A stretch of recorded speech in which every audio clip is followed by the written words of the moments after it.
Hello everyone, today is March 25th and this is our session number 12 of the Wyckoff Trading course.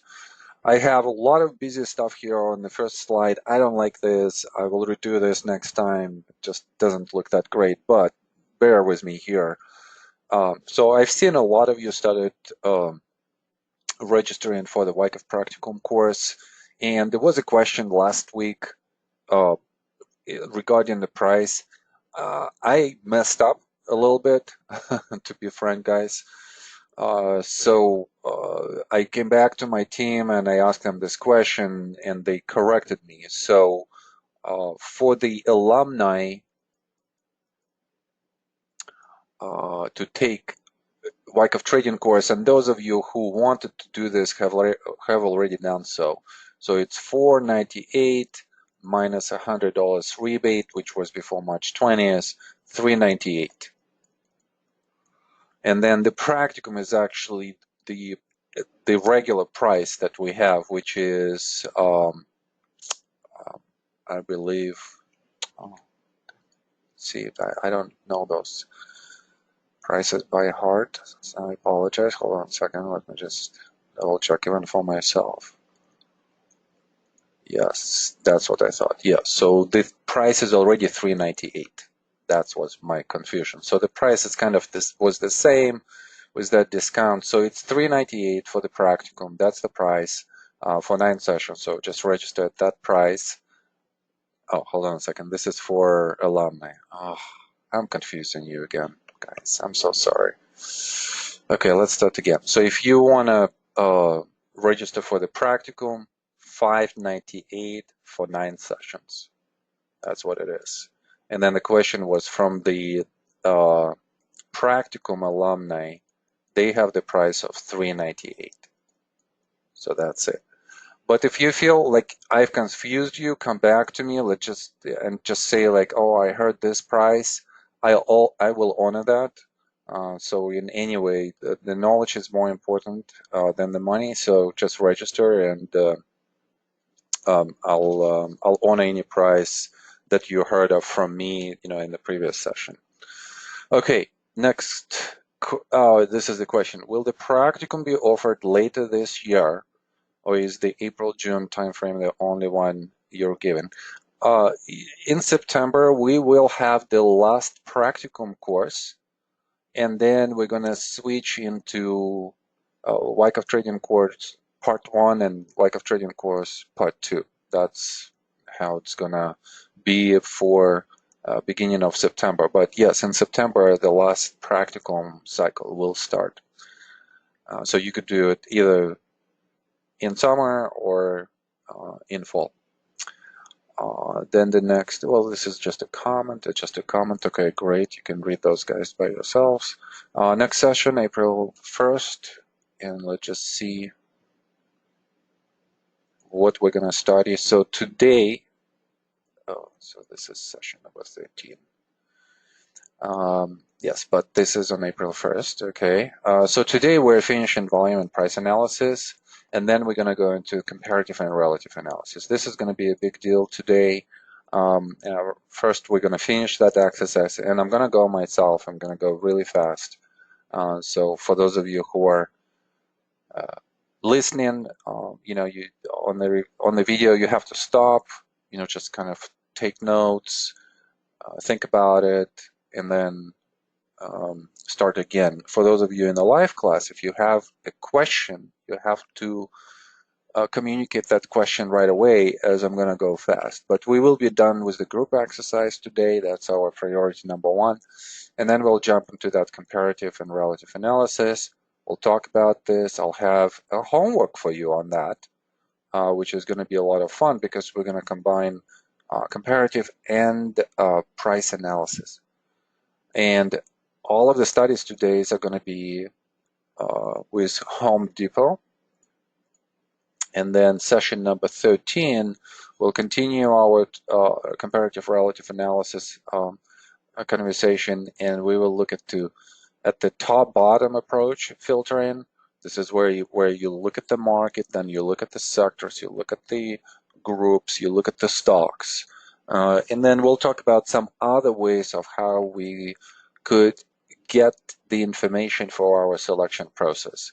And there will be some homework on that as well. All right. Okay. So I think that we've addressed all of the questions. And now let's jump into our exercise. So this is probably only one time today when we're going to go through the exercise, and I'm going to ask you a question as a homework question as to what do you guys think is going to happen next? What is the next short-term bias, and have you thought about a long-term bias as well? So let's do this first. What do you think is going to happen short-term? That's number one. What's the bias short-term? Bullish or bearish? Are we in the sign of weakness, or are we in the spring shakeout situation?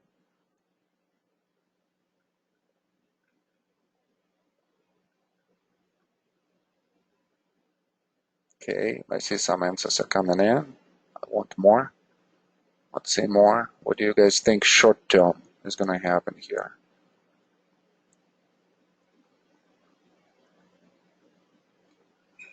Okay.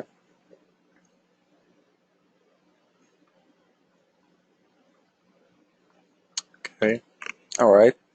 So we kind of maybe like 80–90% short-term bullish here. I see a lot of comments from you that this is a spring or a shakeout, and we'll see what's going to happen. Okay, so then really quickly, the same question, only long-term. So now don't think short-term. We have seen at 61 how we looked at the spring, and then it was not a spring anymore. It was a spring type action, but was not necessarily a spring. So when I'm going to ask you this question, think about the long term. Maybe think about the whole structure here and think, what do you think at this point the long-term bias is? Is it a distributional bias, or is it an accumulation bias? Up or down?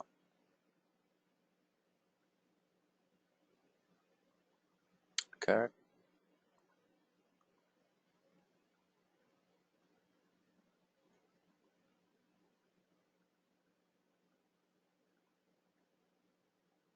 Okay. All right.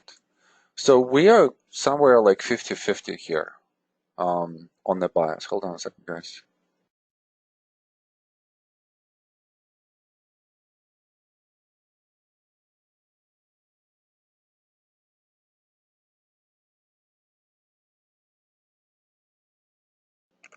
All right, I'm back. So we're 50-50 on the long-term bias. So let's just go through this.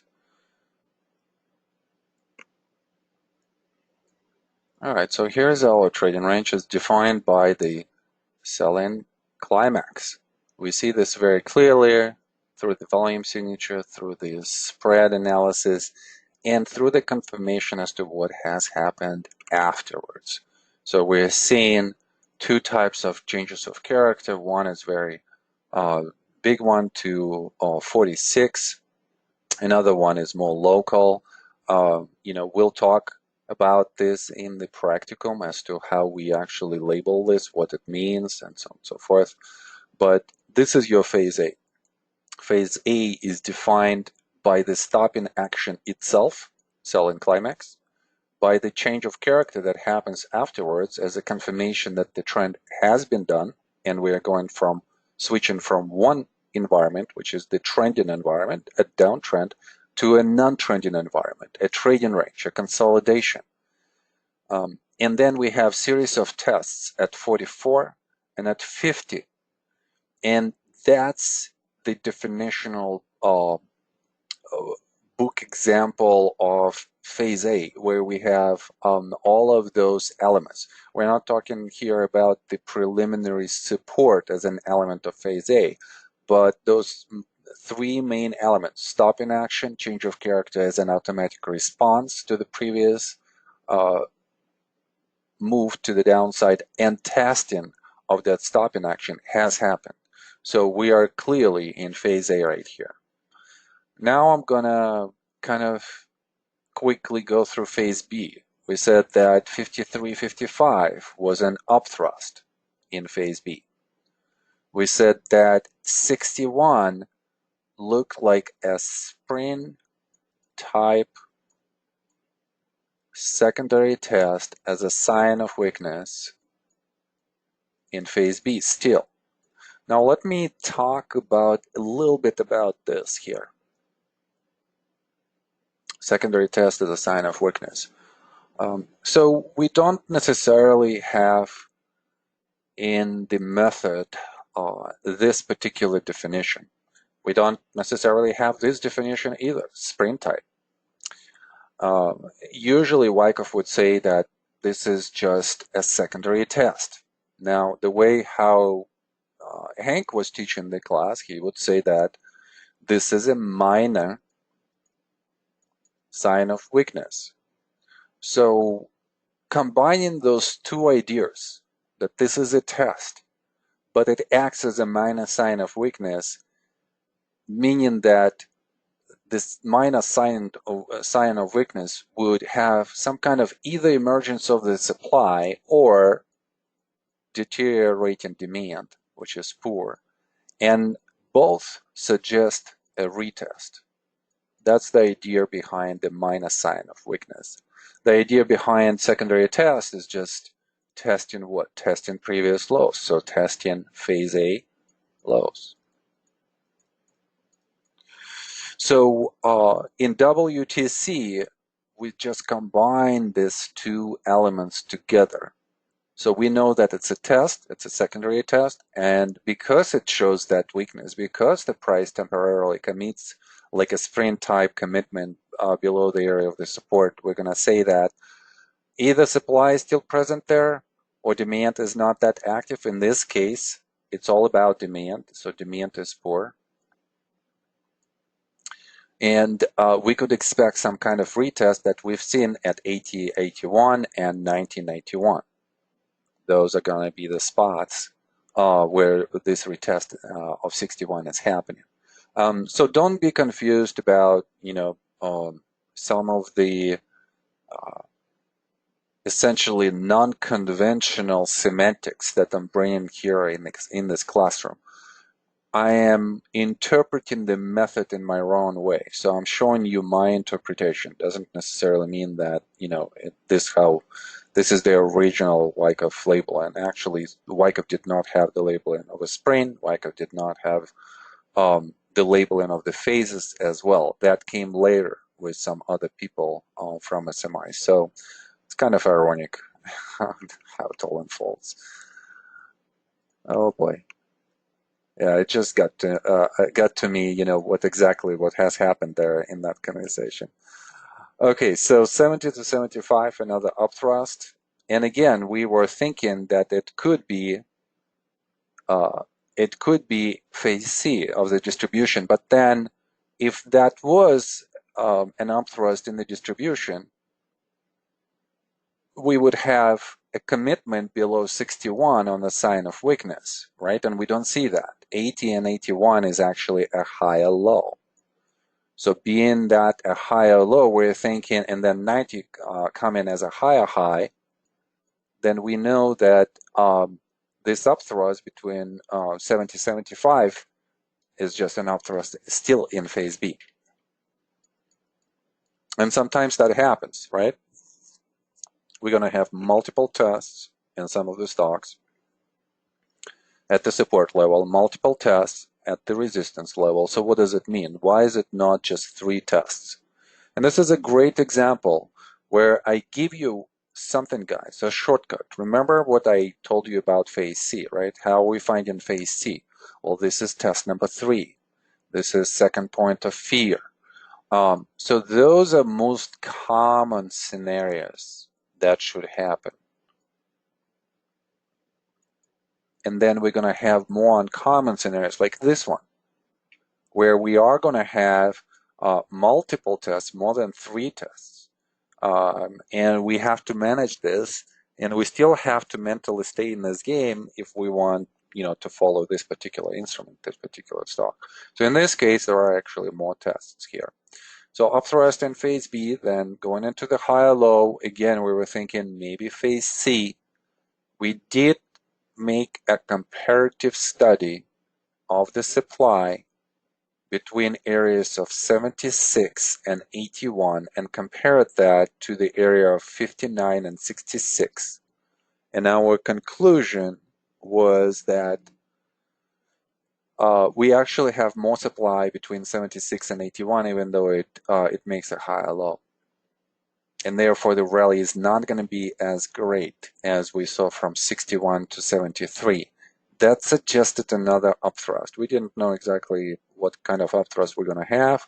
So we go into the 90 and yeah, just a very urgent distributional upthrust on a very high volume signature. And it's just surrounded by supply on the previous two bars that, on the right and on the left. But the majority of it came at 90, and it came as an urgent supply.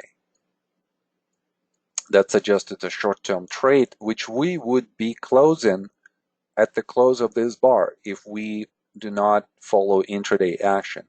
If we follow intraday action, then our close of this position, entry, another entry, maybe another entry somewhere here, we would be closing it on the intraday basis as the price gaps to the downside, goes down first, or goes up first, tries to go up, and then goes down.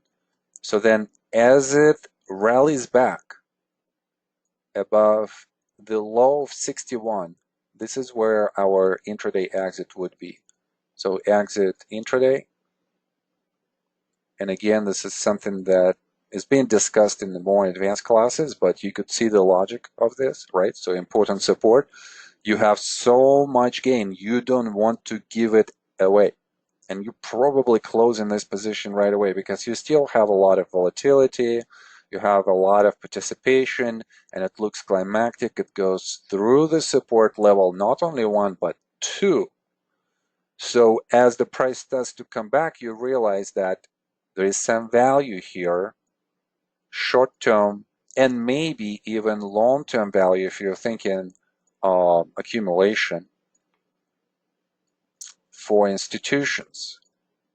So as they're gonna see this value, what are they gonna do? They're gonna buy,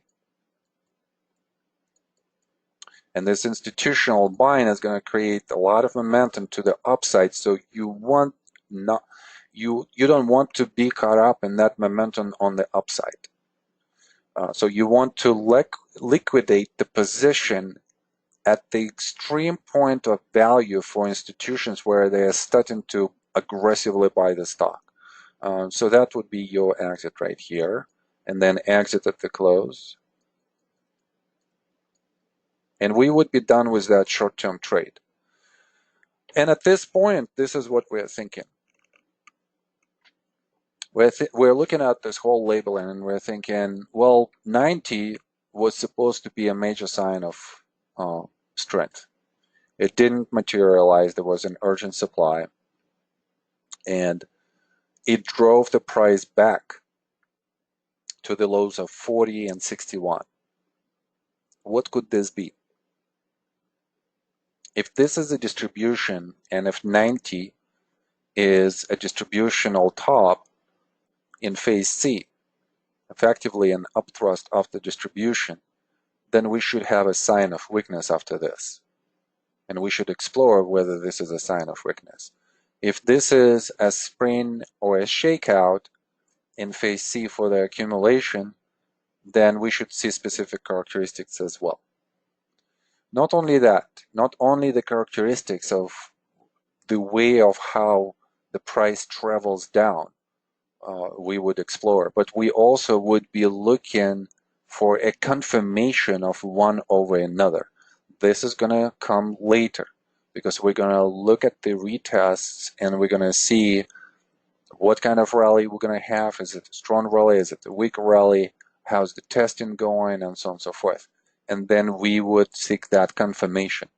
Strategy-wise, tactic-wise, if we are, let's say, on the major sign of weakness, we would be looking for the last point of supply for the confirmation of that. And this is where we could reestablish our short position. We don't necessarily concerned that we got out of this position. We made quick buck really fast, and that's it for now. Give us a sign that indeed this is a continuation of a redistributional pattern, and then we will get back into the position. If this is an accumulation, there is too much volatility, and still the testing process needs to happen. So let's go one by one with all of these thoughts. So the first one was, is this a sign of weakness? So how would we define that? Well, first we would look at the character, and then we would also look at the confirmation. So on the character side, we're going to say that a sign of weakness, by the definition, and again, guys, I'm just going through some conversations on the material that I'm presenting, so I'm just going to make those references. Yes, Philip, I'm talking about 91, yes. So this is the definition that I gave in WTC to our students. A sign of weakness is going to be a reaction that travels from the highs of phase C throughout the whole trading range and overcomes and commits below the support cluster that was created in phases A and B, and then spends time below that support and reacts up in the rally that comes exactly to that support level, not necessarily in the first rally, but could be on the second round. So definitionally, we have that move to the downside. That's great. We don't have the commitment, so reaction. Yes. Commitment. No. Rally. We have to see what kind of rally we're going to see here. Would it be weak or strong rally? That would act as that confirmation. So there is no commitment to the downside. That's very strange. When is it that we see a non-commitment, and what does it lead to? So in the areas of the upthrust, we see the temporary commitment to the upside and then a reversal back into the trading range. Temporary commitment above the latest point of the resistance and then a coming back into the trading range. The same here at 90. That's what a temporary commitment is, or an attempt to commit. We see this also in the spring. Just one commitment at 61 and then a quick reversal and price comes back quickly into the trading range. Those are the springs and the upthrusts.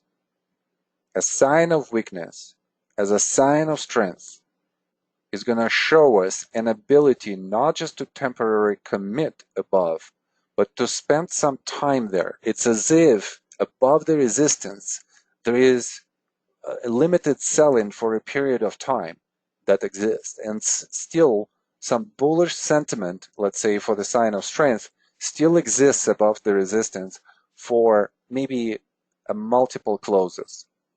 The same for the spring, the same for the sign of weakness. This is where we would see the closes below the area of the support.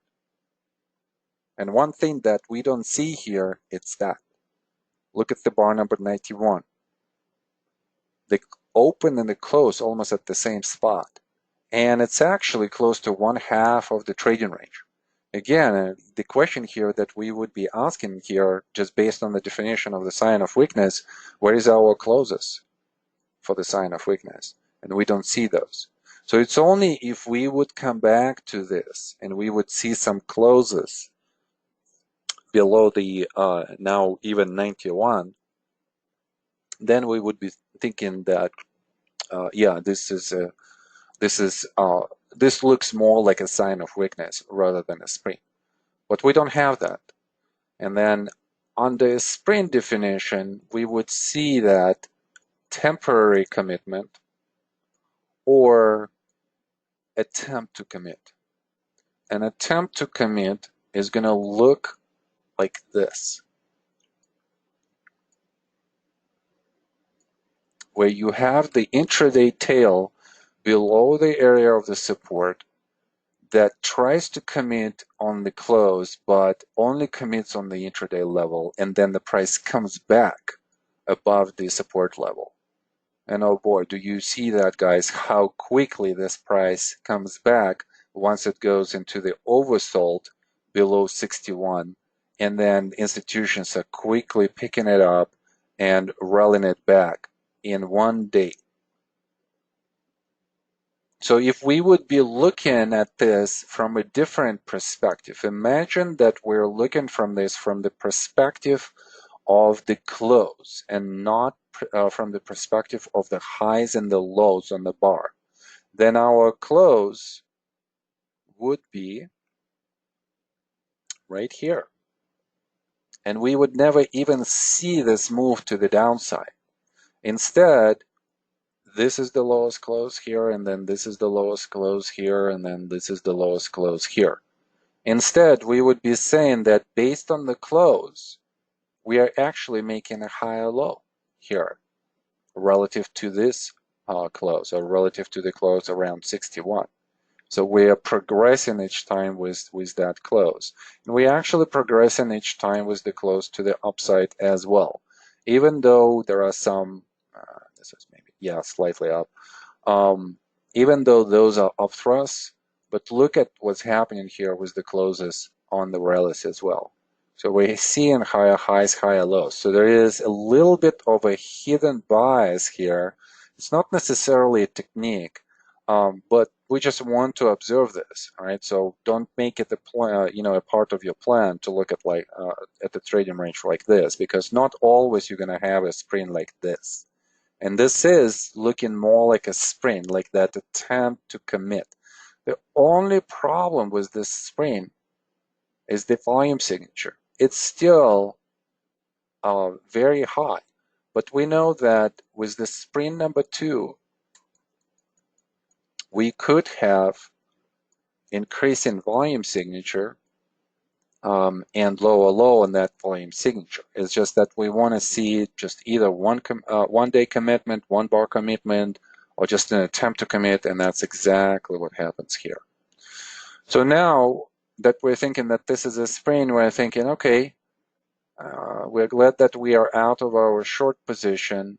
If this is our dominant hypothesis right now, and we know that sign of weakness could happen in some different ways, but if we're thinking that this is phase C and this is a spring, then we probably would be thinking that we could buy this spring once volatility goes down.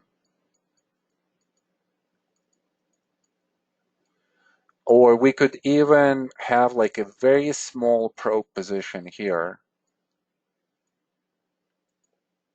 And I would be probably thinking here like 1/10, 1/5, that type of size. So maybe like on the 1%, maybe to have 10 to 20 basis points. Because we are realizing that this could be also the timing of when the price is going to start finally going up. And this is a very important level now at 91. This is probably where stop loss will not be hit if this is a true phase C. Remember how we define the uptrend? Where does the uptrend begins? It starts at the low of phase C. The phase C low is the lowest low in the uptrend. Not in the trading range necessarily, but definitely in the uptrend. So therefore, we could be thinking here that this is the low, and we could take that pro position. In fact, let's just do that. And then we would be thinking that with all of this volatility, we need some kind of testing. So the testing will present us with other opportunities to come in. And then obviously, if everything fails, then we are only 10, 20 basis points on the loss, and it's not a big deal. Okay, so we're looking for something like this, where the rally comes maybe into the area of the previous resistance here, where there was some attempt to go up, and then it's going to fail again temporarily. Does this remind you of the current market? Maybe. And then depending on how much supply is going to come here, if supply is increasing locally, then we're probably going to have some kind of consolidation as a test. If not, we're just going to have a higher low, and then we're going to go off there. So we just need to see what's going to happen next. Okay, let's look. All right, so we are going into 92, right into the previous area of intermediate resistance. We're happy to see that the price not just closes up on a spring, but it actually has a progression to the upside after that spring bar. And we see that several closes that actually go up, they progress. And that tells us that there is some buying, and the volume confirms this. Look at the buying here on these two bars and compare that to what is happening off the spring low. So this spring low by itself has a lot of demand behind it. Why? Let's review this really quickly. Well, we're seeing relative to, well, relative to what? Relative to what? Relative probably to the previous bar, because we can't compare bar number 90 and 91. Those are two different contextual places of how supply and demand interacts. Those are actually opposing analog bars. It's almost like a mirror image of each other. So we probably would be just comparing and thinking that the previous bar, let's just call it 90 and a half, is the one that we're comparing to. And we would say that the effort has increased tremendously, and that effort was to the downside. Yet, what has happened was the result. Price tried to commit to the downside and did not make a lot of progress on the close relative to the open. Spread has increased. Close to the spread is really bullish. So the result to the downside diminished a lot. So on extreme increase in effort, we're seeing extreme diminishing result to the downside. Definitely bullish. And not only that, in a way, this type of bullishness where it's being shown on the result side of things suggests that we're going to have a significant rally. That character defines the timing for us of the potential beginning of the new move.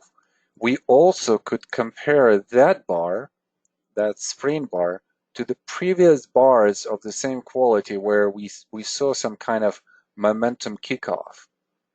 Right, so here it is, here it is, here it is. And we would be thinking here, okay, those are contextually analogous bars. Why? Well, because they have characteristics of stop in action, demand increase, and that what gives the kickoff to the momentum. And it just happens over and over and over again. And it happens in the area of the support, so that's why the context of all of these bars is the same. So what do we see here if we would compare all of these four bars? And let me just show you the volume signature as well, because this is going to be the key. We're seeing that 91 is actually the best bar of them all, just because we're seeing an urgent demand coming in and producing the biggest result on all of those bars. And what is the result? Well, from the low of the bar to the close, this is the largest distance that has been covered. From the low to the close, from the low to the close, from the low to the close. And it happens on a big volume signature. And it happens at a very interesting contextual place here. We're seeing what we could describe maybe as second point of fear. Well, it definitely looks much more fearful than anything that we've seen before in the trading range. It probably reminds us more of the actual downtrend that we have had before from the 30s here into the 40 and 41. This looks the same. So it's very interesting to observe the whole downtrend there from the 30s to the 40, compare that to the 90 to 91 and see that 90 to 91 actually does not progress to the downside. And this is, again, something that we've been discussing throughout this exercise for so long. Something's going to look extremely bearish, but in reality, it's extremely bullish. And I think that conventional technical analysis just doesn't clearly define that contextual problem for us. And that's where Wyckoff method has this edge. We are looking at the progress of the effort and progress of the result. And as the effort increases but result decreases dramatically, not only it gives us an indication of the bias, but it also suggests the timing that it's now, and also it suggests the character on urgent institutional buying that the next rally is going to be substantial. Okay, well, if next rally is going to be substantial, then where would it go to? Well, definitely above 90 if this is a substantial rally. If it's going to go above 90, then we're probably talking about a major sign of strength rather than an upthrust, although we saw how this upthrust has happened. I mean, look at that, going, above so much and then coming back. So we still have to keep this in mind. We would be looking at the character with which the price moves. That's number one. Then we would be looking at the commitment. That's number two. And then we would be looking at some kind of backing up action as a confirmation that this was a sign of strength. That's going to be point number three. So keep this in mind, guys. And then the second target, so the first target is probably going to be above 90. We need to commit above 90. And then we could be thinking about a long-term resistance here. And that could come into play. And that could provide maybe a long-term resistance. So we're thinking maybe the price as target number 2 will come here, either be rejected here or would overcome as target 3. And obviously each target has low probability for us, right? Or high probability as we see the character develop. So we're thinking maybe between T1 and T2, something like that. This is where we would go. Would be a really good major sign of strength, especially if the price spans multiple closes above 90. Okay, so now we're kind of figuring this thing out, and we have a small probe right here. We're looking at the latest bar, 93. It doesn't have a lot of supply. So that's great because we're definitely seeing that supply has significantly went down. So there is not a lot of selling at this point of time. And if if we don't have a lot of selling, at some point we're probably going to stop this reaction. There is a question here from Philip. Isn't this an ease of movement bar? Ease of movement bar is going to be on diminishing supply signature with the commitment below the loss commitment to the upside. So, and then also Nilesh is asking, isn't it 92 shows that supply is going up? Yes. Well, both of them show all of that. But here is the key. These two bars are related to what? To the whole structure or to just the local substructure? What's going to happen after the low of the spring? We are going to have a move to the upside that's going to meet some resistance. Supply is going to increase locally. And it would suggest what? It would probably suggest some kind of reaction. That reaction is going to be judged on the presence of the supply. And then if supply is diminishing, most likely this is going to create a higher low and the reversal. And then the confirmation of that is going to come somewhere here on the breakout, which we want to buy. And if supply is increasing and price still goes down, that's when we're going to look at this as a bearish scenario. So therefore, locally, what's happening here? At 92, yes, there is an increase of the supply. And we were anticipating this because of this bar. So here it is. Supply is increasing, and we are stopping. And as we go down, what do we see?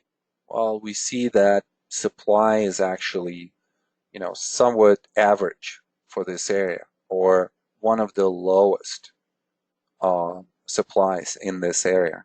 Because when we look at all of the red bars, it's clearly, on the lower side. So as supply goes down, and we might be thinking that there is an ease of movement here, ease of movement is usually going to be lower supply and diminishing demand. So that suggests just a short-term rally.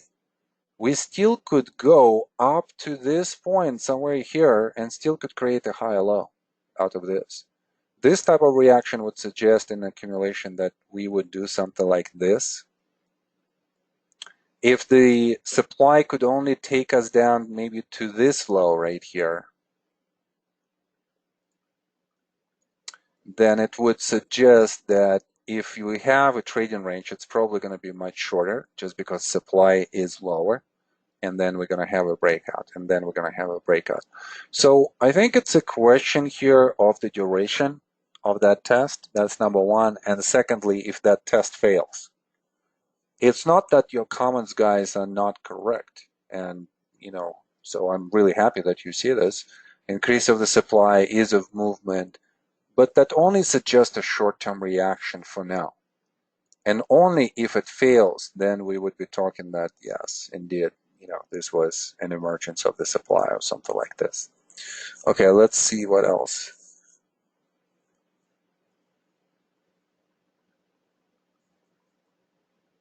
Okay, so from Eric, why that bar? And I'm assuming, 93, so give me some references to the bars. Why that bar is too big if there is a diminished supply and not small?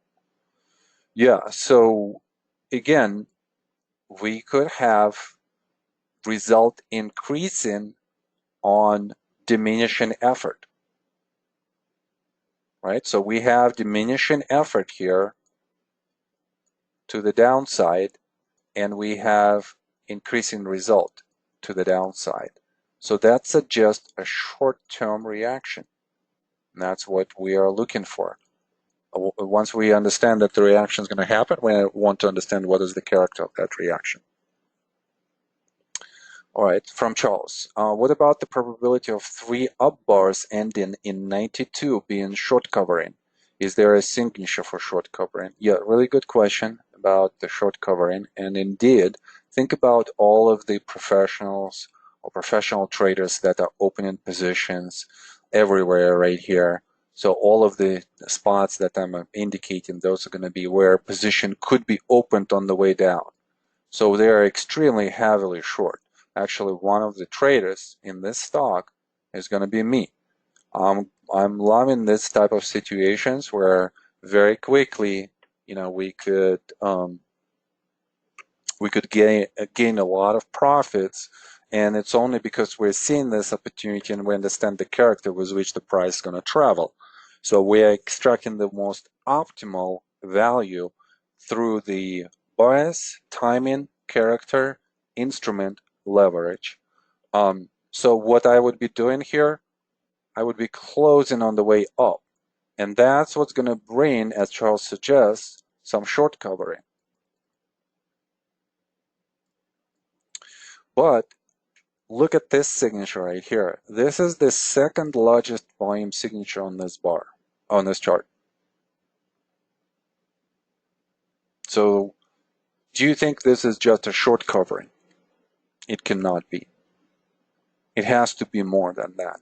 It has to be a very strong institutional presence on that bar that reverses such a heavily bearish sentiment in the market at this point of time. So that suggests some institutional presence, not just of the short-term professional trading, but long-term institutional trading. Okay, but obviously, yes, there will be some short covering, which will add to this bar as well.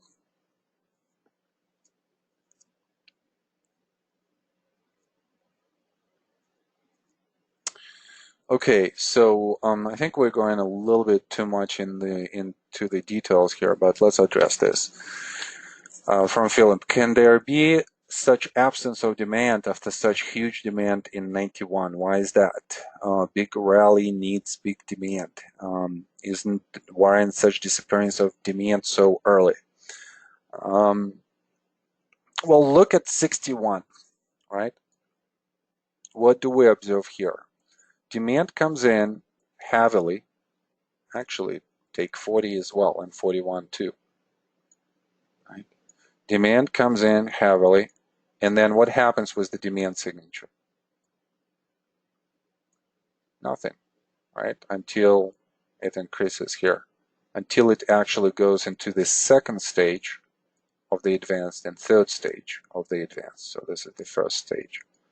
So during the first stage here, we really only see that institutions were buying on the way down, and then on the way up, on the way up.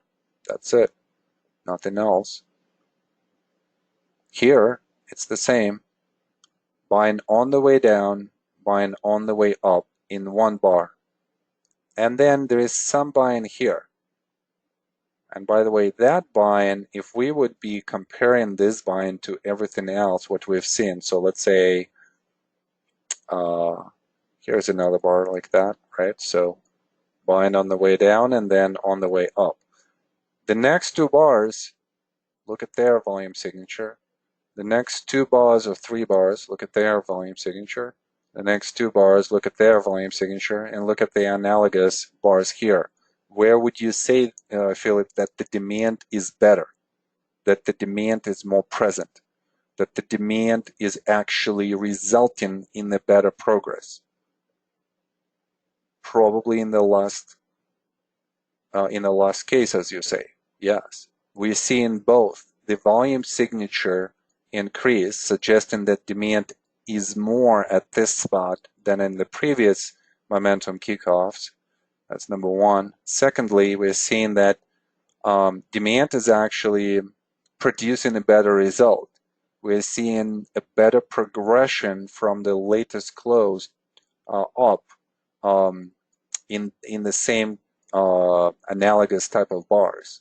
So that tells us that not only the effort behind buying is increasing at this spot, but the result, the actual progress to the upside is being allowed more. There is more participation by institutions, there is more urgency from institutions, and that suggests that we are there.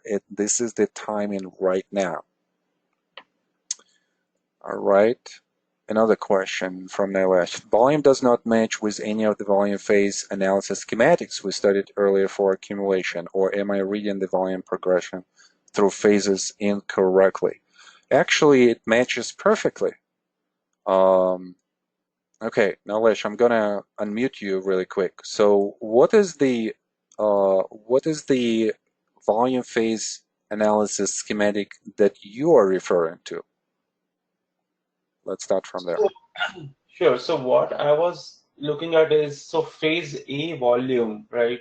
We had a level, and then in phase B to phase C that we are suspecting the last 91 is to be phase C. So it's kind of increasing throughout, right? Yeah. So you were looking for this, something like this, where we have a long-term decrease of the supply from phase A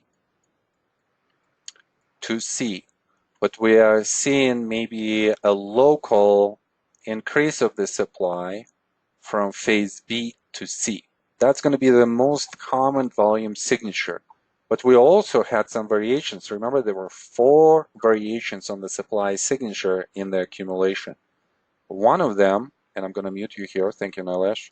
One of them was this. Phase A, significant volume signature, stopping volume signature, and then we go into phase B, we could have a variation of diminishing volume signature or even increasing into phase B. And then one of the most difficult variations was the increase of the volume signature and increased supply signature going into phase C. Usually such increase of the volume signature going into phase C would carry a distributional type of quality. But yet, with this result signature, we are not producing a result to the downside. And that's that variation that is so confusing, because on the volume side, it looks more like a sign of weakness rather than an accumulation. So you have to look at the result, and this is the result that we see. Nilesh, yeah, just come back to those different variations, and we did that exercise, remember, where we had the same stock, the same kind of structure at different in different trading ranges, and then directionally it went different ways. Okay, but good question. Okay. Okay.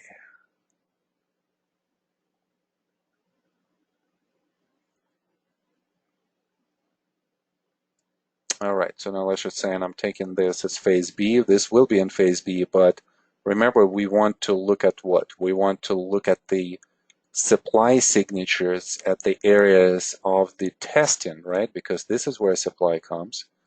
And we want to see what comes there. So here's our volume signature throughout these areas. And it still increases, right? So we still have that increase into phase C. Okay, what else?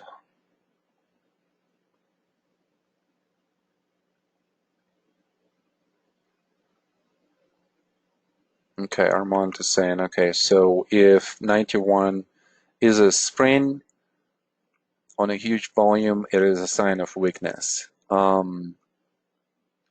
Okay, again, volume characteristics has to be combined with the result characteristics, with the price characteristics.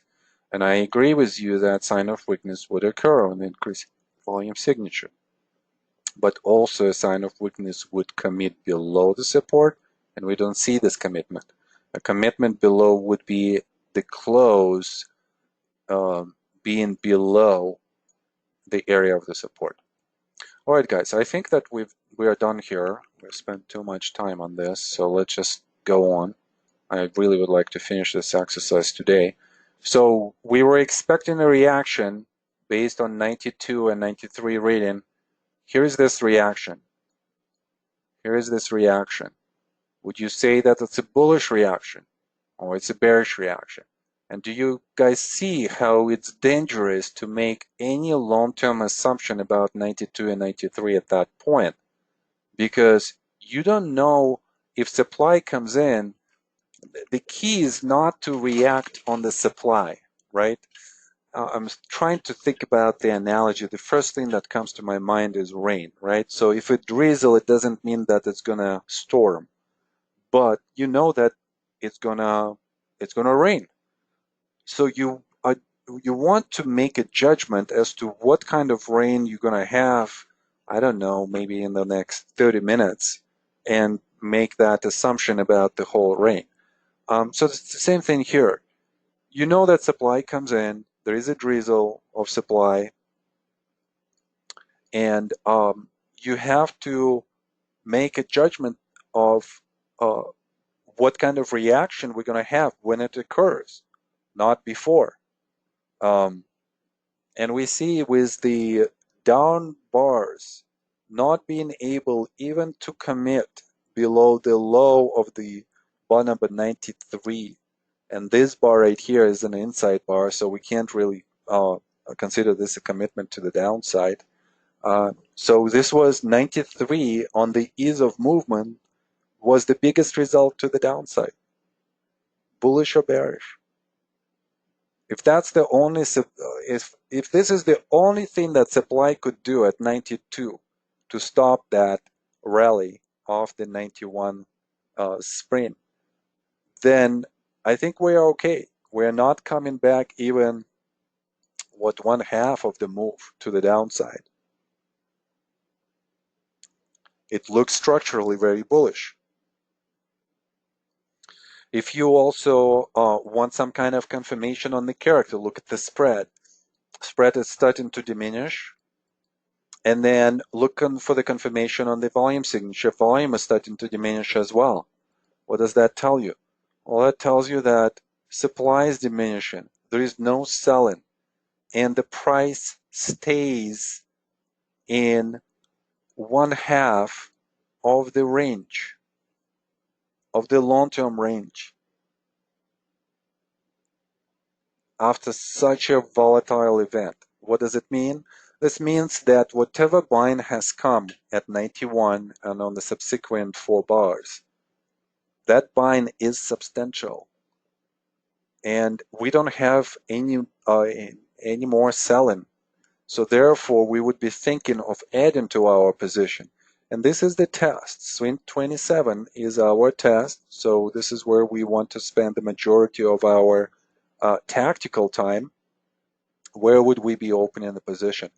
Bar 94 is an interesting bar for us because if we would compare 94 and 92, we're seeing that the effort slightly went down and yet the result has increased in the way of how spread has expanded. So we could say that yes, we could buy this bar at the close.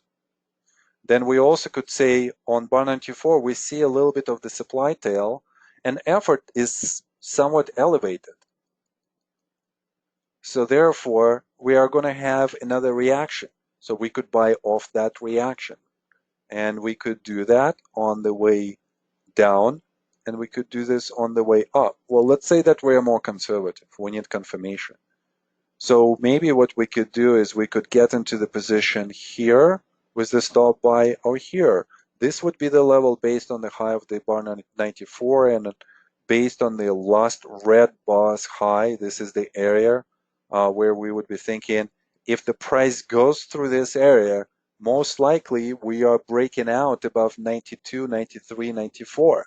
So therefore, we want to buy more. So we bought in here, we bought in here, we want to buy in here, we probably want to buy in here again on the way up. As we're thinking 92 and 93 could be analogous to 82, 65, and 42. In all of these cases, when we had a move up, a test, a breakout, This is where the price continued to go up. And this was the beginning of the move. And look at where we are starting that move, right? If we would break 92, this would be equivalent of 42 and 45 breakout. And that suggests that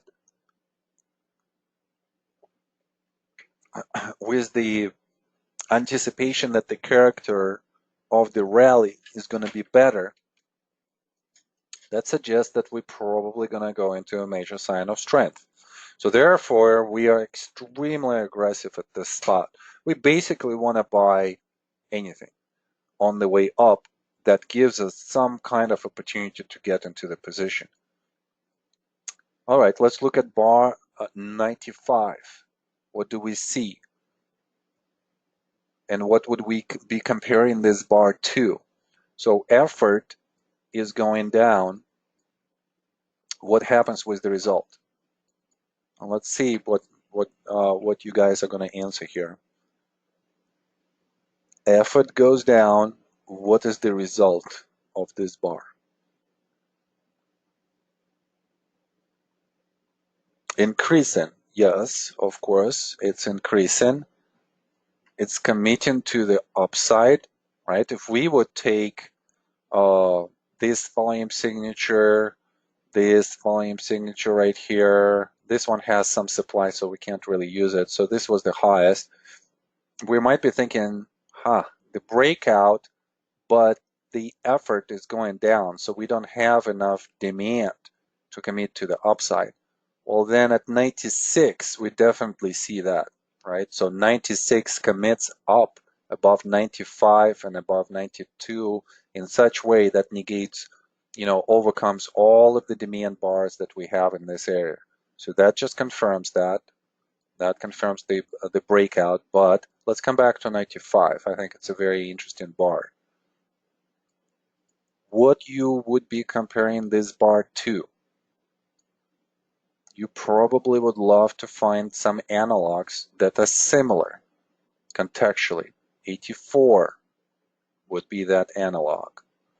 67 would be that analog. 45 would be that analog. What is it? Right here. To a certain degree, well, no. Let's just deal with all of those. Okay, so why 89? Somebody said 89 and 52 are not going to be those analogs. Well, again, stop in action, rally, test. Stop in action, rally, test. Stop in action, rally, test. So 89 is different in that context because it's closer to the resistance and it's not off the support. It's not the initial momentum. It's a continuation of that momentum. So you can't contextually compare those to 95. So what do you see at 95? Let's just generalize everything. Look at the volume signature. Highest volume signature. Highest effort. Well, I wonder what this highest volume, highest effort produces. Does it produce the best result? I would say so. This is the best result. Again, it's the weight of evidence that we are accumulating as we're starting to decipher all of the price action of 92. We are observing institutional presence of higher quality and much bigger size. And also based on the character with which they are buying, we're saying that there is some urgency to buy. And we see this through the analogous work that we've done at 92, at 91, at 92, 93, and now at 95.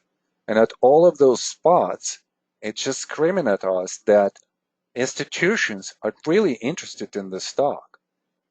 There is some kind of urgency for them to be in this position right now. So that suggests that we are probably, most likely, are going to have a major sign of strength. And we need to get more into this position if we're long-term investors. And even if we're short-term investors, then we would be, trying to get into this position. Yes, relative to, let's say, previous bars that we have had, where demand was present. So demand, demand, demand, demand, demand. We're seeing some kind of diminishing demand signature, and we're seeing that the price actually extends easily to the upside. So there is this ease of movement here, that's for sure. We said that 96 was the largest volume signature that overwhelms all of the demand bars, confirms that breakout. It's just that confirmation comes on the next bar, not necessarily on 95. But definitely a much easier movement than to the upside. Okay, let's look at 96. 96 is also a very interesting bar. Why? Well, because look at the volume signature. It's the highest volume signature. It's kind of reminds me of the 90, right? And plus, we know that supply usually comes at this level. This whole bar, this whole area right here, just gonna click like this. Look at the previous attempts to stop the price from going up in this area. Bar number 46, bar number 48, 52, 53, 54, 55. All of those have supply signatures. 70, 71, 72, 70, whatever, and then 73. All of those have supply signatures. 85, 87, 89, 90, one behind 90, and one after that. All of those bars have some presence of institutional selling. This could be just professionals doing a mean reversion trade. This could be institutions getting into the position and then selling some of the position. This could be just trading in general on institutional side when they see that the price is in the overbought part of the trading range. What are they going to do? They're going to sell because they know that they could extract even a little bit out of this move, but on their big size, that's a good percent, and they could just go away from that trade at some point. So 96 is the bar where supply comes. So here is a question for all of you, and let's just kind of like, this is going to be a repeat, but I think this is where, I'm hearing through some of your comments might be the mistake. What do you think? Supply definitely comes on 96. So what do you think about this supply? What does it mean? Does it act in the same way as in the previous positions, in the previous cases? And this is by far probably, one of the largest supplies. Probably the highest supplies was at 90. And then this is probably the second spot where supply is extremely heavy.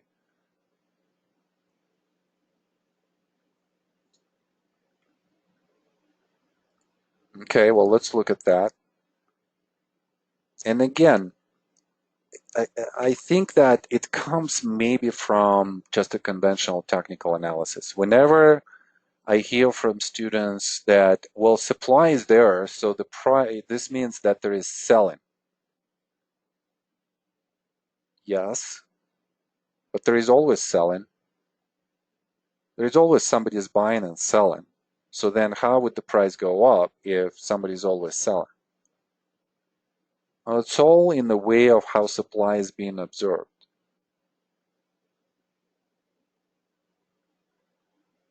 whether it's going to be observed or not. So supply increase does not necessarily mean right away that we're going to have a stop in action. I mean, look at 70. Supply has come, supply has increased. We see this from the volume signature.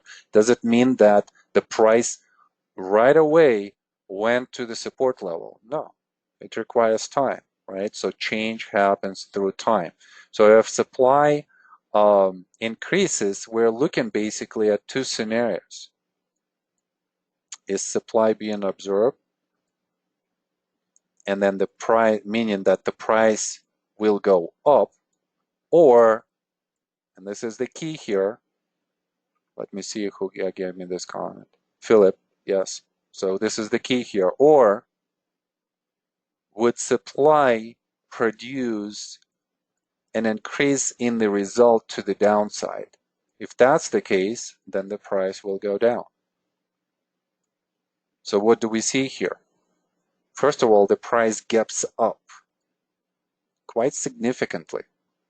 And we really did not see this before from 96 to from 95 to 96. This is where the price opens. This is where the price closes. So the intraday picture for this, and I just wanted to show you this gap. Why? Well, because there are no other gaps around this area. I mean, 89 kind of resembles in the spread, the gap in the spread, that's for sure. But there is nothing else really. So gap by itself becomes a bullish sign. So this means that overnight institutions are trying to buy. Maybe it was an event like earnings event, and we're observing the increase of the volume signature like that. So we open with the gap, and then what do we do next? We go down to the low, and we get into the area of the previous bar, which becomes intraday bearish. But then we rally back. So if this is the close of the previous bar, so let's say close of bar 0, open of 1. So as we get through this level, somewhere here, you have to become bullish again on the intraday level. And then we're just closing like this.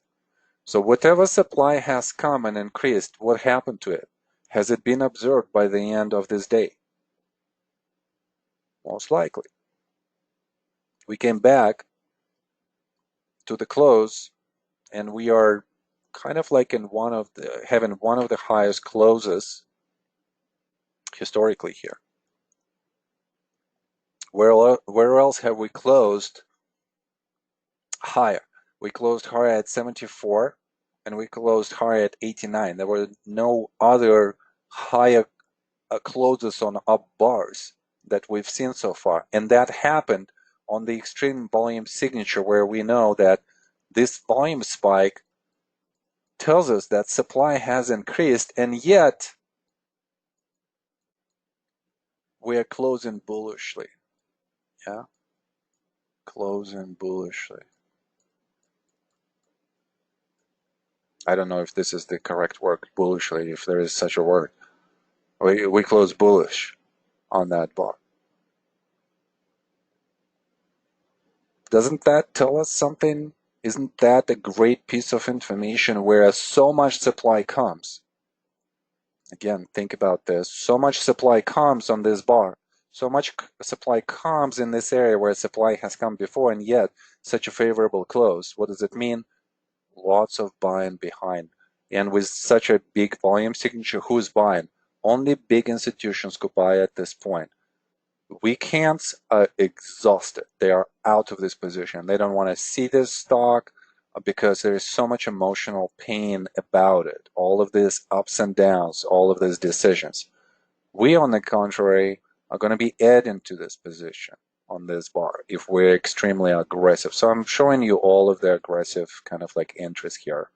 So the first intraday entry would be here, then at the close. The next entry would be at the close here, kind of aggressive conservative, so to say. Another entry here, another entry on the way up, another entry at the close, and then another entry on the intraday as we go up right here. We could also even consider opening in a position here. It's still a bullish bar. It's still a sign of strength bar. I could give you this bar in a slightly different way. Look at this. How about this? Would you be buying this type of bar?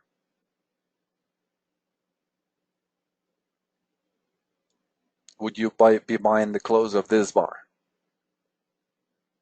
I probably would if it would look like that, but I understand that, the close here is just at the same level, and it's just the intraday picture came in a different way. That's it. Okay, well, let's see what happens next, guys. And I think that at this point, I'm just gonna go because all these questions are stopping me a little bit. So let's just kind of go through this whole thing, and then let's see what kind of questions we have at the end. Okay, so we're looking at 96. We are in the position. Bar 97 has again the highest volume signature. Look at this volume signature. What are you guys seeing here in this area that the volume is so high? I think that for some of you, there might be a thought, well, the volume is so high, this is a volume spike, so supply has increased. That's correct. The next question that you should be asking, well, if I'm so bearish, then let me look at what? At the result. And what is the result of this? We are committing above all of the levels of the resistance. And we have the progression of the closes above the resistance, which suggests that this is indeed a major sign of strength. One of our targets could be a stop-in target for us at 100, and we would be thinking that, yeah, indeed, we might be stopping here. But the price has committed significantly to the upside. We have a very substantial profit at this point of time. Think about all of these positions that we have opened. And here the decision is, what do you want to do at this long-term resistance? Do you want to sell or do you want to hold? I don't think that anybody in the group should be thinking of buying here just because we just came out of the trading range, and that suggests some kind of reaction. We just hit that long-term resistance, so there is no buying here for us, but it's just the decision of whether we are holding this position or whether we are exiting it as a swing trade. I will let you think about this on your own. What else are we seeing here? Well, let's go through the structure now. Now that we're seeing a potential major sign of strength, 91 is not just a suggestion, but it's probably already becoming, more of the reality, the way how the character of the sign of strength has developed. The character, not the definition of the sign of strength, would suggest that the up spread is going to increase, the volume signature is going to increase, the demand is going to increase, and we're going to have the result to the upside increasing a lot. Those are the characteristics of the sign of strength. Those are not definitions. Usually students come, and when I ask what is the definition of the sign of strength, they give me the characteristic. The spread should increase, the the demand should increase. This is not definitional. This is just the characteristics. And we see that characteristics suggest, they confirm a major sign of strength. So if this was C, we said that this was A, everything in between is B. And now we're just waiting for what? We're waiting for some kind of coming back into the trading range, depending on where we're going to come. Again, look at how I am devising different structural strategies. And this is where I see today where some of you still need to improve. Just thinking in terms of, yes, supply is coming in, it's bearish, but it's bearish short term. it's not necessarily bearish long term. Long term will need to prove itself that it's going to be either bullish or bearish. We're seeing more confirmation of being bullish, that institutions on the long-term bullish side than a short-term, than a long-term bearish side. So therefore, you're thinking different scenarios. With the supply push the reaction to 90, or would it push the reaction to maybe like 53, 55, something like this? And it just depends, on that type of the reaction, what we're going to have here, what kind of recovery we're going to have.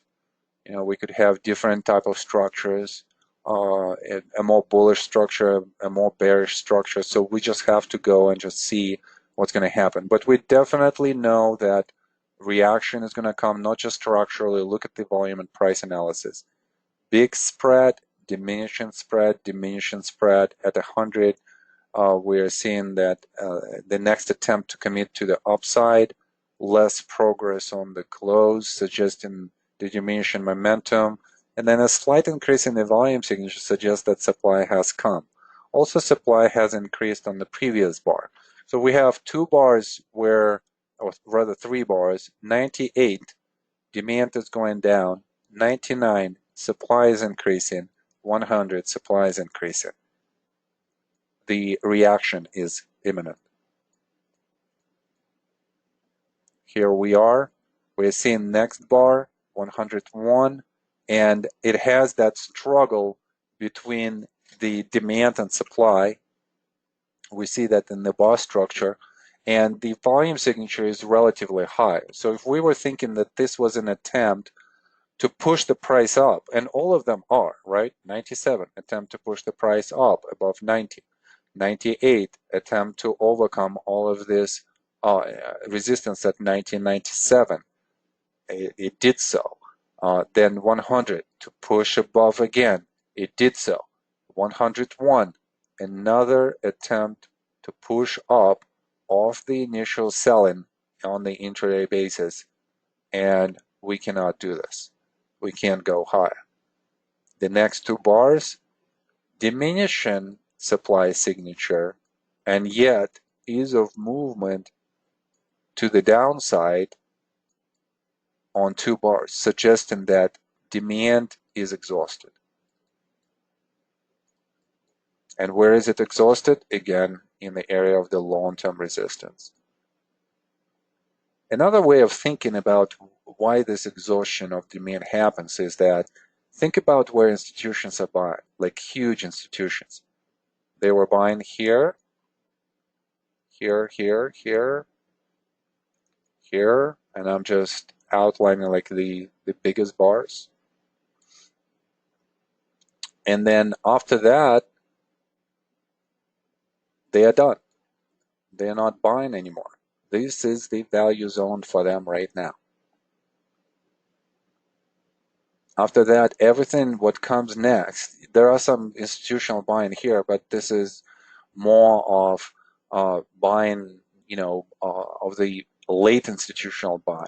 They are going to be in a very peculiar position when the buying climax happens, and that's why I always say that the breakout of the major sign of strength is not a great way to buy this. Imagine that you bought right on the breakout. Where is your stop loss? Really quickly, tell me, where is your stop loss on the breakout here if you are buying the breakout? Is this maybe like this bar right here, 99, the low of 99 just being slightly lower? Let's just put it right here, right? So this could be that place. So the amateurs are going to feel really good on the way up to 101. They're going to be in profit. But then let's just see what's going to happen next. They would be out of this position. Even if you do 1/2 of this bar, or let's say maybe just slightly below the close of this bar, you're still out. So therefore, think twice of doing the breakout buy trade on a major sign of strength like that.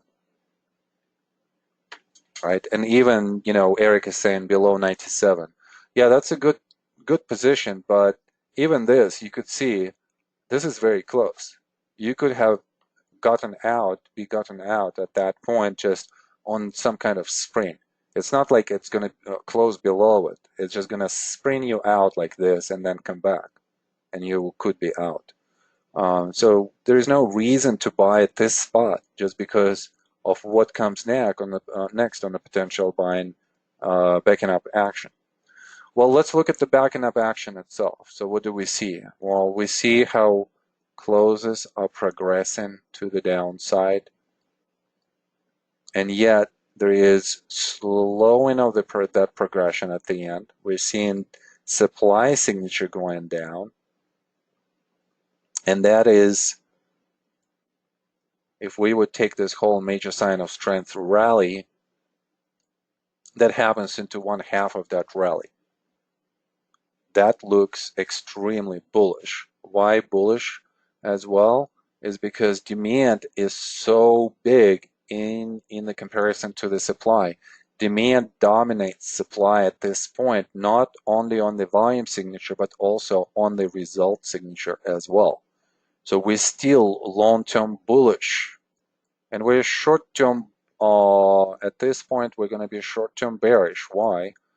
Okay, well, we're thinking this is the largest supply that came after this reaction, so we see an increase of the supply. That usually dictates that we are going to have some kind of test. So that test after a higher high probably going to come as a higher low.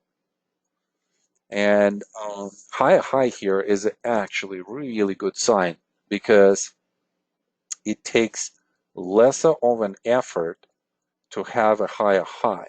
This is extremely bullish. This tells us that there is no selling at this resistance level. All of the supply has been observed, and whatever supply is left, that's what's going to take us down. So we're probably going to have a higher low rather than a lower low in this range, and we're probably going to have this higher low, and then we're going to go up. So we will have to think, tactically as to how we're going to get into this position and increase our size. Well, one of the things, obviously, right here, so this would be a point of entry, this could be a point of entry. So we could have 1, 2, 3, 4, 5, 6, 7, 8, 9, 10. So this is potential entry number 10, and I'll outline them later.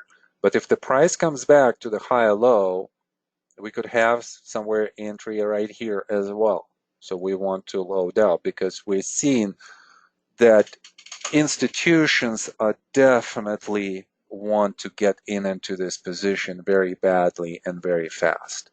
There is an urgency with which they are getting into this position. And this means for the long-term trend, this is going to be extremely bullish. Think about this as well. Who got in this trading range? I mean, it's been developing for quite some time. We don't really see a lot of institutions. This is more selling. We don't see a lot of institutions coming into this position until bar number 91. So if early institutional money managers got into this position on the way up, think about late institutions that are still not in this position. And what if this position is just going to go up? It's going to outperform the market. Oh, I'm sorry, there is a comment here from Lee that my voice breaks up sometimes. So that might be a connection, guys. I'm sorry, I apologize. Hopefully that just fully, and let me know if the connection is not that great or I need to adjust my microphone or speak up or something like that. So think about those late institutions that still not in this position. As the price starts showing absolute and relative performance, what do you think is going to happen next? all of those institutions would want to be in this position, and they're going to start buying, and that's going to produce a big move to the upside. So let's see how the backing up action develops. Okay, so we're seeing that hesitation. Bar number 108 shows some synchronicity where the volume is increasing and the result is increasing to the downside. So that's bearish, but that's bearish only short term. This short term bearishness cannot negate the long term bullish picture. Why? Well, because think about all of the institutions that bought at 91 and and throughout 100. Did they get out of this position at 108? Do you see this in the volume signature? Do you see this in the result? No, we don't see that. So therefore, we are assuming that it's going to be a short-term bearish reaction, and we said that, yeah, we probably would be looking for some kind of high or low. 109 confirms that the reaction is going to happen. The volume signature goes down relative to the previous demand and does not produce a commitment above the high of bar number 108, the previous bar. So that suggests that the demand is poor. There's just no demand at this point short term, and we're going to have a reaction. We're still thinking high or low reaction. Let's look at that. Here's that reaction, and I love 111. Why? Because on a lot of volume signature, it's kind of like the same as 103, 104. We have those spikes, but what happens? There is buying into the close. There is buying into the close. Even 101, there is buying into the close. 99, there is buying into the close. 96, there is buying into the close. This is what we would love to see on a bearish day that we could possibly have. 91, the same, buying into the close. So 111 is actually extremely bullish bar, and we're looking at the progression of the closes to the downside. We're still in this area. We're still at like 1/2 of the rally between 107 and 104.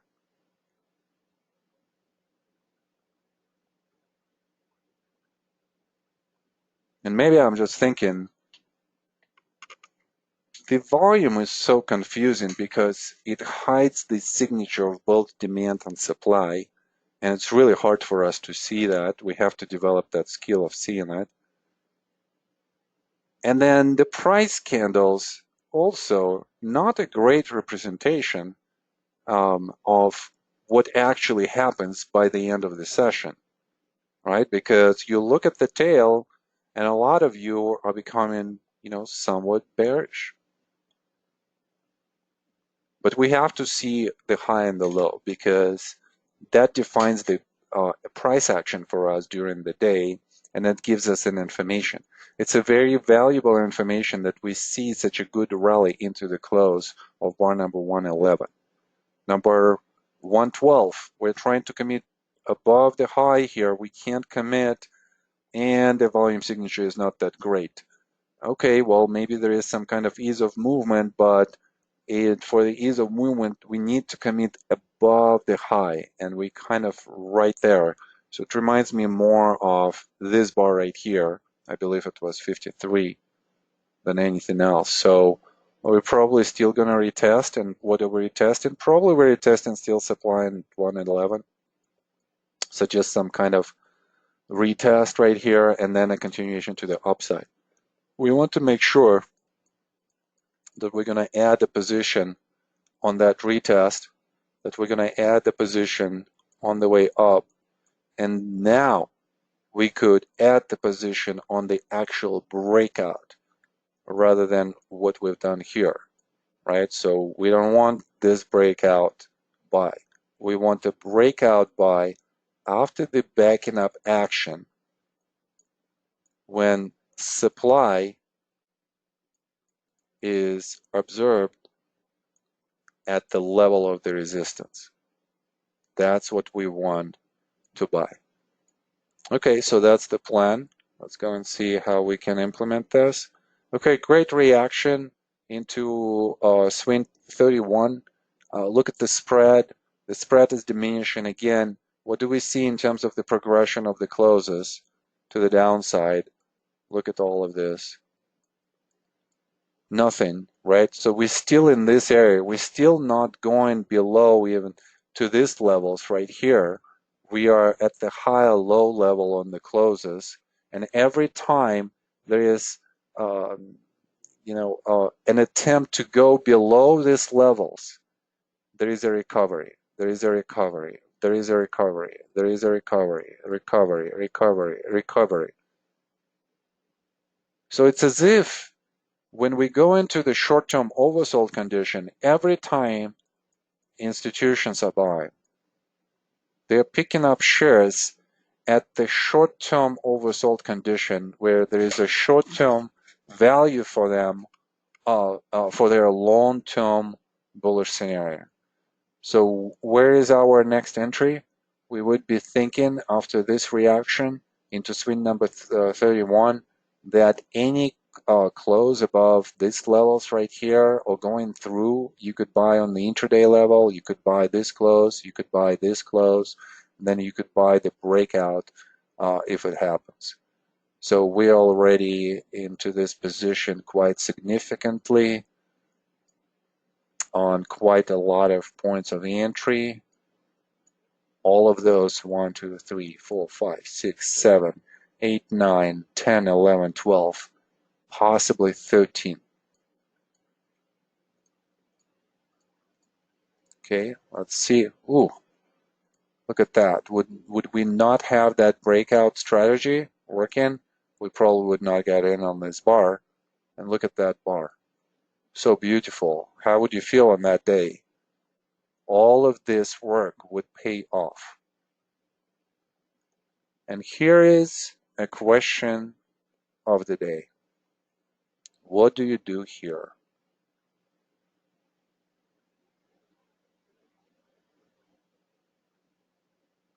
So let's have the poll here. Do we sell, take profit? Do we hold and kind of go through maybe a volatility that could come? Or what? Do we take? Do we hold? Do we sell? Do we add to the position? Think about this for a second and let me know. Write it down.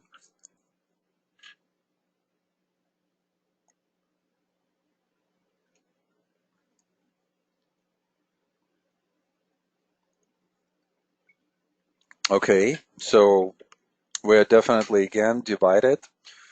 Sell, take partial profit, hold, take some profit but hold the rest for long term. Take my money and run, hold, I'm long term, I'd hold, if short term, I'd sell my position. Sell a position, re-enter on a pullback. And I think that all of the answers are correct because they're going to reflect, your trading style, your trading personality, your time frame. So I'm going to divide this into two segments. If we're a long-term investor, and this is the predominant position for us that we've talked about, where we opened here, here, here, here, here, here, here, here, here, here, and then here. So this is number 13, position number 13. And think about this. Let's just say that you're buying 100 shares at each position, right? At each place. Shares at each entry. You don't want to, put there like 50 or 100,000 right away into this position. No. You want to be deliberate in the way how you accumulate and act only on a confirmation. All of these entries are based on confirmation of a certain principle that we've discussed. So therefore, I would be in 1300 into this position. So just think about maybe like, a move from 20 to maybe like $40 from one point of entry to the point of entry number 13. That's your commitment. Now, for the long-term investor, we would be thinking about what? We would be thinking about causality. And our cause is all of this. And then all of this. So, and think also about institutions that started buying here, right? So this is 1 month, 2nd month, 3rd month, 4th month that they are in this position. Do you think that institutions that have billions and trillions of dollars is going to exit the position in 4 months? Do you think they would be interested in the stock where they go in and then they exit so fast? And by big institutions, I mean like Warren Buffett type. Do you think that Buffett would be exiting this position in 4 months, even if he has so much profit, even if the stock doubled?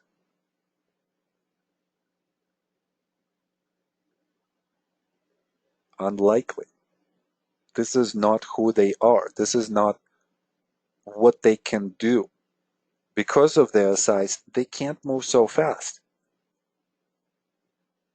For some of their clients, like net worth clientele, the long-term tax strategy has to be such that you have to hold on to certain assets for over a year.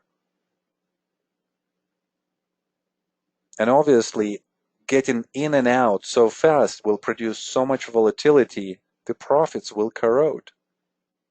If they're going to start selling at this point of time, they might have the bar that's probably going to be like this. They don't want to do that. And obviously, there is some selling that's happening on this bar. But that's also overcoming a long-term resistance. Think about the long-term breakout here. And on this long-term breakout, we probably have some kind of late institutional buy-in that comes in and just capitulates on this idea in the sense that they have to be in this idea right now. And usually, in a lot of cases, this type of long-term breakout does not define the ending of the move. It actually defines, if not the beginning, but yet could be like not even the middle point of this whole trend. Because those institutions that are getting in still now, they still would want to hold on to the stock for a considerable period of time because they are thinking about long-term strategies. They're thinking about turnover in their portfolio, and they're thinking about higher valuation for this stock. For them, what has happened is just the emergence of the uptrend. I mean, realistically, where is the end of this move? If we only have had a one higher low and an area, one area with the higher low, higher high and higher low. First time it has happened.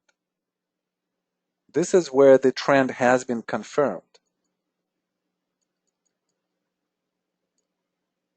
So their systems and scans are screaming, new trend, new trend.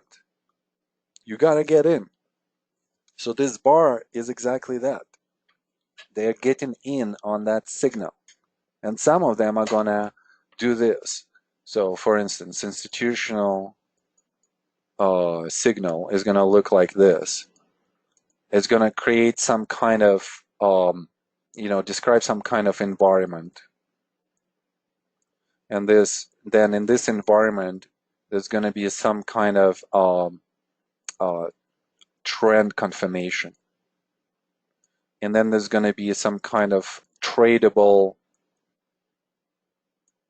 point of entry.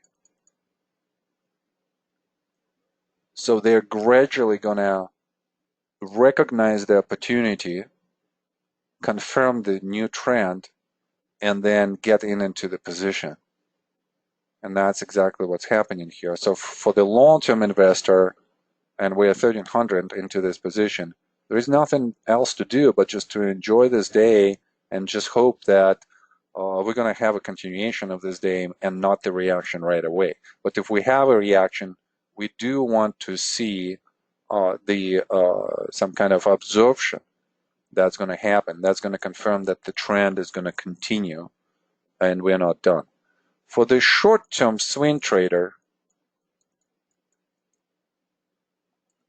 this could be the place to consider getting out. And I would be thinking here about the momentum. Look at this momentum that we started to have. On the second move to the upside, we probably having a much better momentum than on the first move to the upside. So if we're contextually thinking that there was a breakout right here and the price still went up,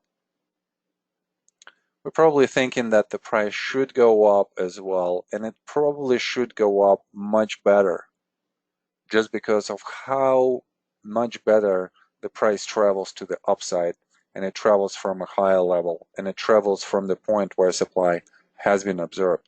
Look at all of this supply right here.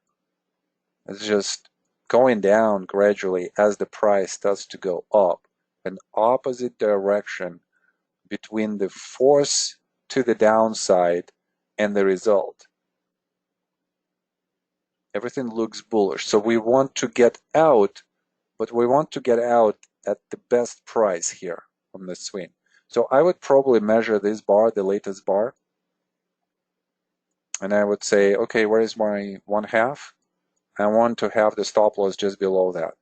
So this is my swing exit. I could take some profit here as well. There is really nothing wrong about that. I think that for a swing trade, this is a really good profit. So take it. If this is, your style, just take it.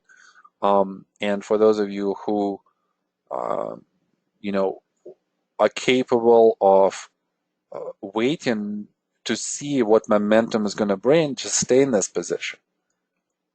And then just move the stop loss as the price moves up. Okay, so here are the next two bars. So we didn't go down. We did not, this bar right here, you cannot see it really well, but this is it right here. It's kind of like this. And I don't know, I think it's this, like that.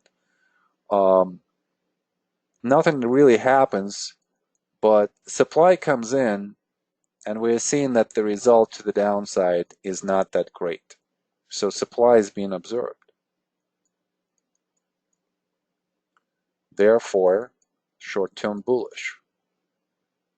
We still want to stay in this position. Next bar, supply comes in again, the price goes up first, then comes back, closes at this level. So yes, some supply increase. And here we would be thinking, okay, yes, we could develop that reaction. So let's tie up, the stop loss. So maybe from here, we might put it somewhere here, just below this bar right here. What if we have a continuation and then the move up? So we don't want to be caught up in this. So somewhere here, and frankly, I would just keep it below right here and just allow the price to show me a little bit more. And I'm basing this on the test, right? We've talked about how supply occurs in the test and how it reacts. We could have different tests. We could have this big bar and then the test down and then a recovery. So we don't want to be caught up in this. But look at how here on the next day the test is just so mediocre. So we still would prefer to stay.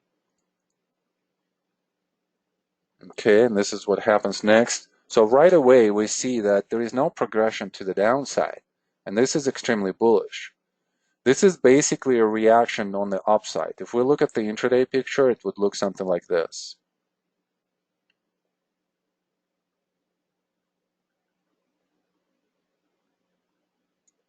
So we are in the trading range, which is upsloping.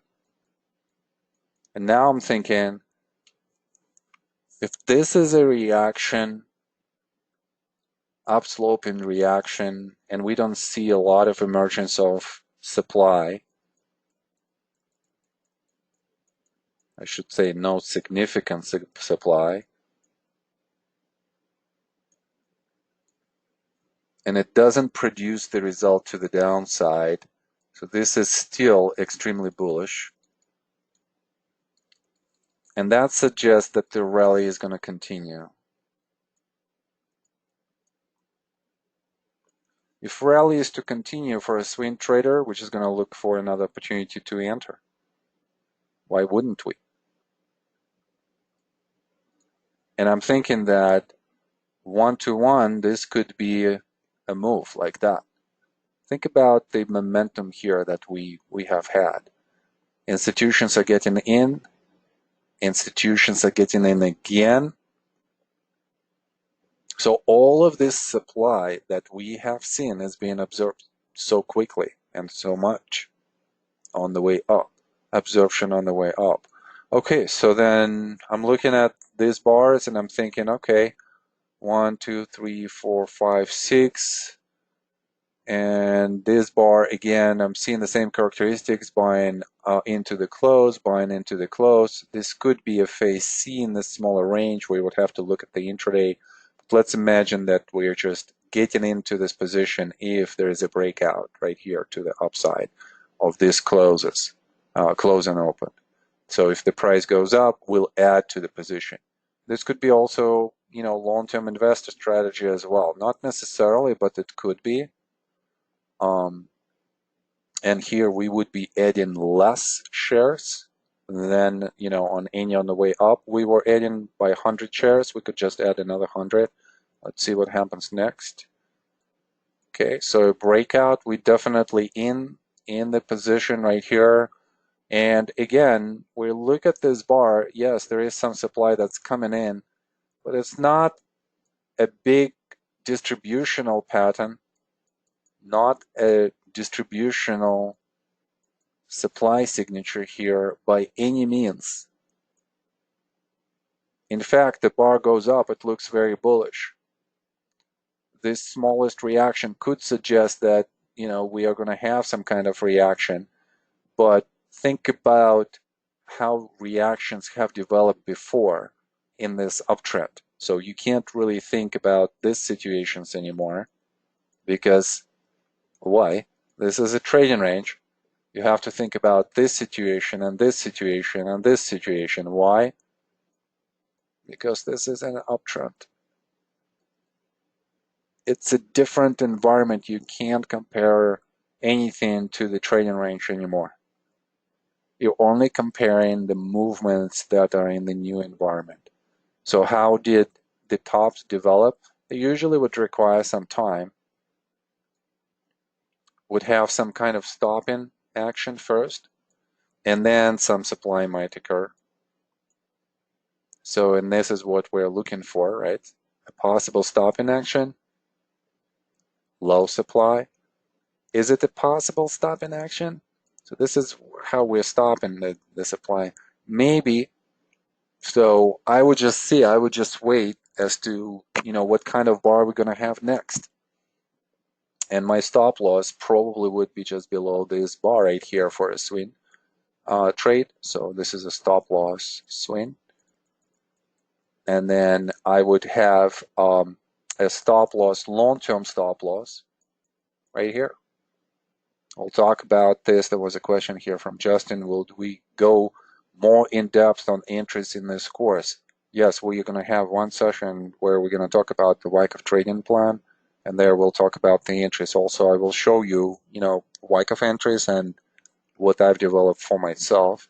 And in the practical, this is where we're going to go into much more details. This is where the depth of this understanding of the point of interest is going to be developed. But for now, these are the stop losses that I would be thinking of. If we're going to have some kind of bearish action, swing trade is out immediately. Let's see what happens next. ooh, well, this is where we were. And I'm so happy that we didn't react right away to some uh, minus signs of supply on the tail. Again, you're in such a bullish pattern. Why would you be thinking about bearish picture on such a smaller scale? You should be thinking that every time we have some short-term supply coming in, it's going to be observed. And until it's not, that's when you're going to get out of the position, right? You need to see a change of character, a change of behavior, to confirm that you need to get out. You don't have to take the profit right away. If anything, the majority of amateur traders are getting out of the positions of winning positions, not losing positions, but winning positions much faster than they should. If we would have get out on this bar for a swing trade, we would not enjoy this run. And I think it's on this bar right here. This is where we are starting to be a little bit concerned, because this is where the volume signature is so high. And we had the previous bar that was a really great bar for us. It reminds us of this bar right here. It reminds us maybe of this bar right here. Those are like concluding bars. Those are the bars that come before the reaction. And we see that the next bar, we have that increase in the volume signature. This is the third highest volume bar. And yet, even with that, look what supply can do. So we've traveled all of this, and yet we reacted and closed on that bar and negated only this much. We're in the topper portion of this reaction. And then again, next bar, buying into the close, next bar, buying into the close, but the largest supply is being shown to us. So this is where we definitely could consider for a swing trader to get out. Whether you are getting out on this bar right here, on the next bar, or on the next bar, it doesn't really matter. You have enough profit here, to boast about this trade for the rest of your life. If you would conduct this type of trade, let's say up to here, this is going to be a fantastic trade. For the long-term investor, I think it's reasonable to start thinking about maybe taking some profits. But at the same time, I think also the long-term investor will be questioning whether this is still a good stock long-term. Again, think about what has transpired here. In about 1, 2, 3, 4, 5 months, we've made so much progress to the upside. We have made so much money. Do you think that institutions are going to get out, those, Warren Buffett types? Probably not. They're probably going to start distributing at the point of extreme valuation. And this could be just a short-term spike where we could have some kind of reaction, maybe a reaccumulation range, and they still would hold on to the supply. They would not present it. So it's through the trading range that's going to create that distributional qualities. This is where the long-term investor will make that decision to close out that position completely. We still don't have that.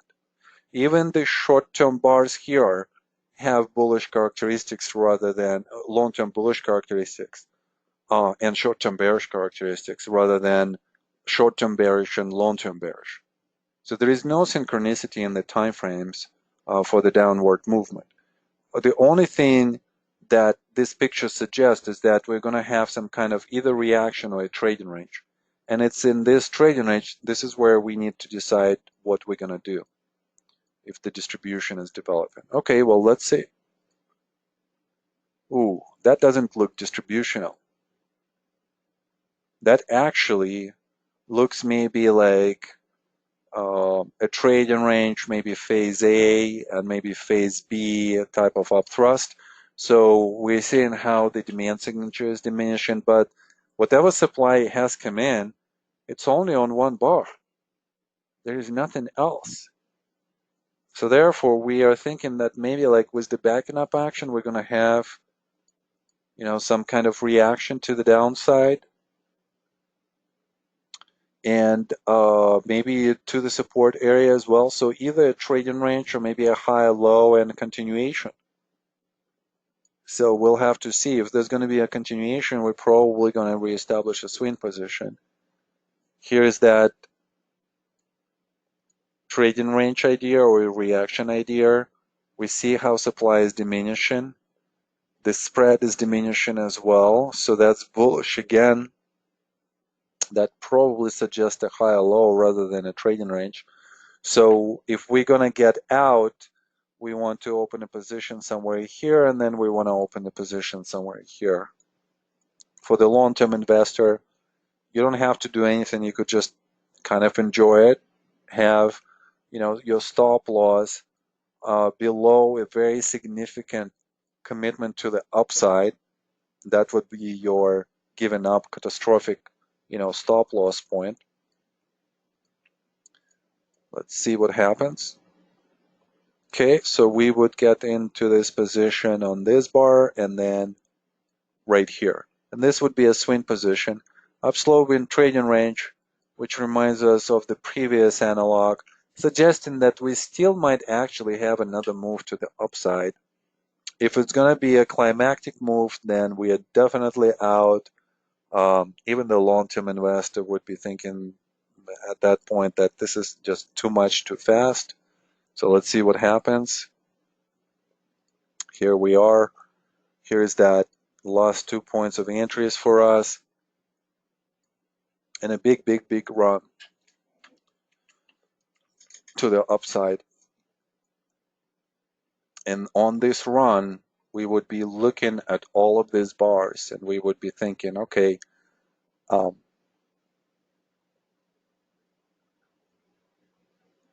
the bar with the largest volume signature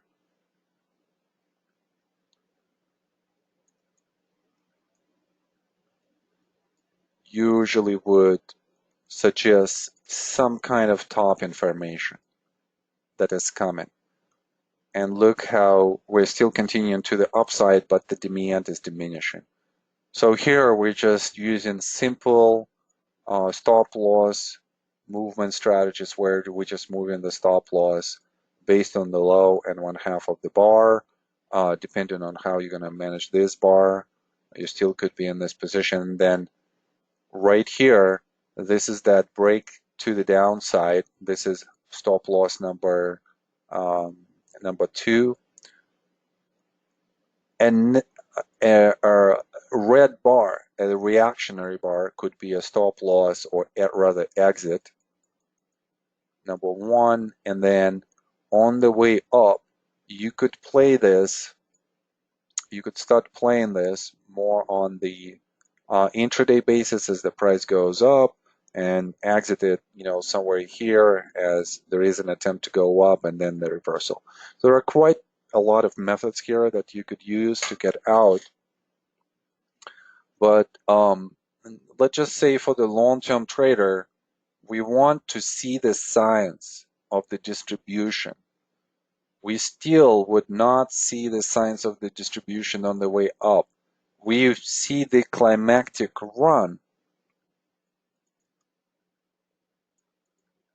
which suggests what? Which suggests a stop in action and suggests a trading range. And then we have to figure out what the bias is. And if the bias is bearish, we want to get out, exit the position at the most optimal places. Okay, so let's say swing trader is out, then the long-term investor, what are we doing here? Well, look at this bar. What is this bar on such volume signature? This is the highest supply signature throughout this whole chart. We see the synchronicity of immense effort to the downside with the largest downward result. And this bar acts as a change of character bar. It also acts as a part of a possible automatic reaction, either in the reaccumulation or a distribution. The volume signature and the way how the effort is synced with the result suggests that this might be a distribution. If this is a distribution, then for the long-term investor, our most optimal exit points are actually not right here. If we didn't exit it right here, we're losing a lot of ground here. So what we want to do is we want to see where the automatic reaction is going to end, and then we want to get out on the way up into the secondary test. Now, thinking about this whole move to the upside, we're definitely thinking that this is a leadership stock. So with the leadership stock distribution, we're usually going to have the picture where we're going to see some kind of higher highs, higher lows environment, just because of this whole move up and how much short-term value is being observed by weak hands. So the best points of exit in the leadership stock is going to be above the area of the climactic action, around the area where the upthrust happens. So we want to get out somewhere here now that we missed that opportunity. If not here, then here, or maybe here. And obviously the most optimal is just going to be exiting right here and just be done with this, go away. We don't need a better price because the time in this position is going to play not in our favor, not only from the optimal point of view in terms of when we exit, but also in terms of the increased volatility that we could see in the trading range as people start dumping their positions. So we don't want to be caught up in that volatility, but we already are if we didn't exit it earlier. So let's just assume that we haven't. Okay, here we go. Next couple of bars. Into the close, buying into the close, buying into the close, buying into the close, first time synced. So this means that most likely from here we're going to go up. And we are. You could exit here, but again, thinking about the leadership characteristics, it's better to wait when the price comes back and exit somewhere here rather than in the middle of the trading range, right? Because now we're thinking this is the range right here. Okay, well, let's look at some of the bars here. I mentioned that there is a buying into the close. This bar actually is really good. That suggests that there is short-term momentum to the upside. So that suggests that we might actually touch this high. Supply signature is diminishing, so the test could be as a high or low. So maybe something like this. So our goal is just to get to this point. Here we are. Next bar at the end of swing 37. Again, increasing the volume signature, suggesting that there is an increase in the demand and then buying into the close. So that's great. Confirmation, confirmation, confirmation, and here we are. So it's right here where we might be thinking, okay, well, now let's look at this whole reaction. I mean, we could just literally relax a little bit if we're long-term investors and we're still holding about, what, 1,500 of shares at this point. Why are we so relaxed here? Well, we're not so relaxed. We are very alert. But we are relaxed that the price where we were supposed to get out is actually above that point. And this is the moment where greed is going to come in and you're going to say, maybe not. Okay, well, you could hold on to this. Maybe there's going to be another opportunity to get out. But again, it's all about the efficiency at this point of time. When you look at the initial reaction, what do you see? almost all of the gains that we have had on the previous rally have been negated. So this is a bearish sign. And it happened on somewhat of a significant volume signature. Remember back then when we looked at the distribution signature, we had a climactic run into, I believe, point number 13 or 14 or was it that? No, that was around 30, I believe. And then we had multiple bars that looked like this. And then we've talked about the consistent selling on a change of character. And it looked like this. They are selling, selling, selling, selling, and then they stop selling. So they sold some of their position. You could clearly see this. This is only institutions that could produce that type of price signature, together with the volume signature here. So they sold, then there is a test, successful test that suggests a short-term rally. And as the price goes up, we would be expecting that there's going to be some more selling, because what they're basically doing is this. As the price goes up, they're saying, oh, okay, let's sell into the strength.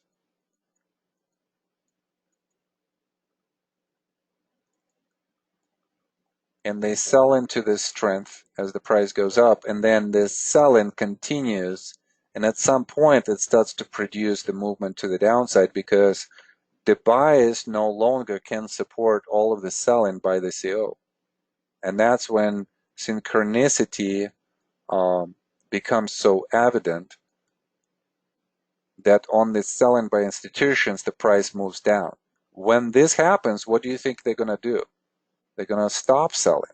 Well, there is still some selling here, but generally they're going to start selling less, because they see how the price is becoming unattractive to them to sell at those levels.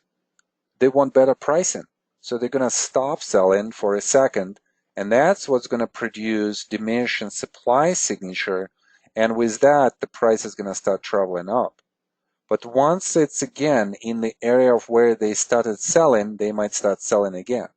So they are selling in the specific price levels on the way up and on the way down. So now they could be starting selling again on the way up on this latest bar, and then on the way down.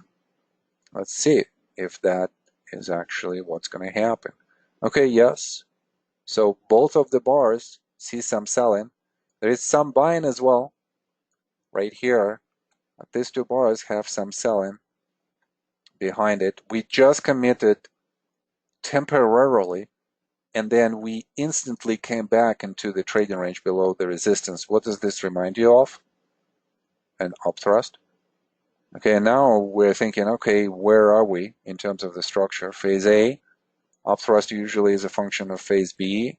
Okay, and now we're seeing a higher high, a higher low.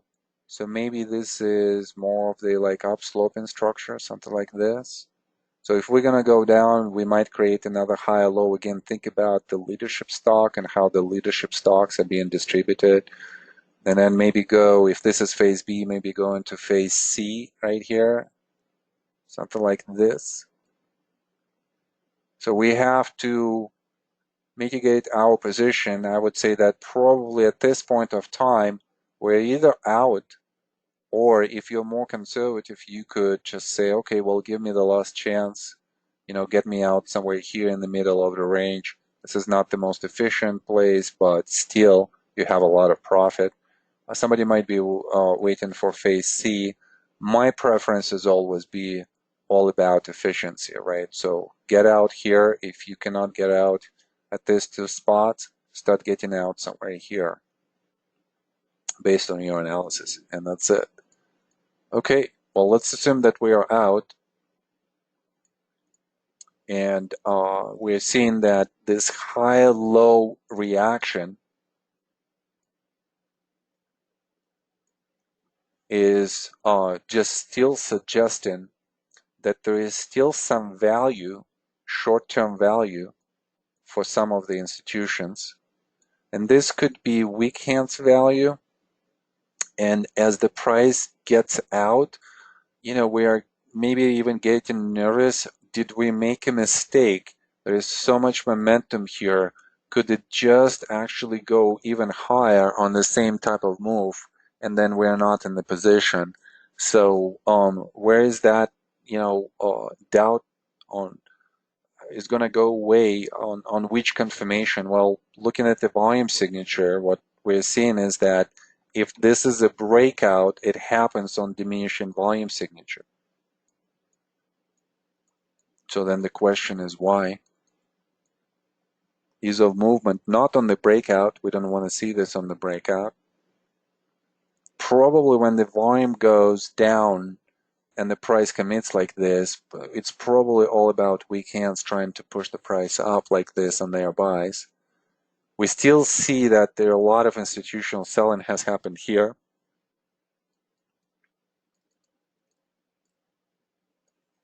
And the next thing, if this is a distribution, we need to see one thing to happen before we open, let's say, a short position.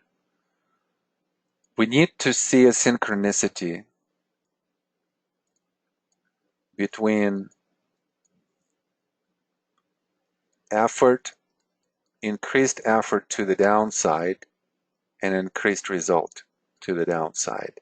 At this point, we're going to define the timing of our short position point of entry. This would be the key for us. We don't see it yet. It's more feels like we had a big run up. Some of the institutional selling came in, and weak hands are trying to push the price up just based on the previous leadership characteristics. This is not enough for us because we want whatever supply has come in to be tested at the same price levels or close to that, and to have some kind of institutional volume signature. Okay, so let's see what happens next. Okay, big bar to the downside. Again, this is something that we don't necessarily want to see in a bullish scenario, right? We said that at the high of swing number 38, the price commits temporarily to the upside and then comes back into the trading range. On swing number 40, commits to the upside on diminishing volume signature and then instantly comes back as a reversal bar and closing below the low of the previous bar on even lower supply signature. So this is your true ease of movement when the price commits to the downside. This is not an ease of movement because the price did not commit below. It only tried to do so in the intraday and then came back into the close. Here we're closing below. So what does that suggest? Ease of movement, it says that demand is poor at this point, and supply, diminishing supply, can move the price down. Bullish or bearish? Definitely bearish. But if this is bearish, still think upthrust that we might have some kind of test here. And the reason why I'm saying this, the test should come, is just because of the still leadership characteristics of what we see. Imagine a lot of people are still in this position because they're considering this a higher high, higher low uptrend situation. And we can't blame them because I think as much as technical analysis is trying to establish itself in the field of finance as a relevant and reliable source of the analysis outcome type of approach, there are a lot of beliefs that over 100 years were confirmed and reconfirmed by so many teachers. Beliefs in technical analysis that if it's a higher high, higher low, it's an uptrend. But what it doesn't say is such belief that even in those type of contextual situations where we see higher highs and higher lows, we still could be in the distribution. And oh boy, there are so many examples of this. Even in the most recent move to the downside that we had into the December lows. Go to those charts in that area, in that period, and look at those charts again. Look at the stocks like Navadir, that has been a leadership stock for years and years and years. Look at the distribution that took place there. Look at Apple, that was going up for years and years and decades, really. And look at the distribution right there. And it's still a short-term distribution. We still don't know what's going to happen next because there are some bullish, characteristics there. This could be just a reaction in a still much longer trend. We still need to figure this out. But one of the things that I'm trying to change in your mental approach to the analysis is the way what you see and what you think about that. What looks bullish does not necessarily is bullish. What looks extremely bearish is not necessarily too bearish. And this chart, it just has so many examples of this type of dilemma. Okay, well, we're seeing that, again, the upthrust suggesting a move to the downside. In this case, I would say that probably better reaction than what we've seen on swing 38. Why? Well, because this bar had some demand signature behind it. This bar does not have demand. And therefore, we would be thinking that there's going to be a continuation to the downside, maybe into the area of the previous low, maybe another higher low, but this reaction should be a little bit better than the previous reaction. Okay, well, maybe so. Yeah, I would say so. Yeah, this bar also kind of like defined. We might not be even done with this reaction, but a higher low, big spread on here is a diminishing spread. Here's the spread is increasing. So, and look at the volume signature. Now, finally, we have that synchronicity. So I would say that this is the first time when the volume signature supply is increasing and the result is slightly increasing, but increasing. So that slight increase of the result and maybe close, bind into the close here, still might suggest a retest, still might suggest maybe some kind of rally into these highs, maybe into this high right here, some kind of test, and then a final capitulation. So it's right here.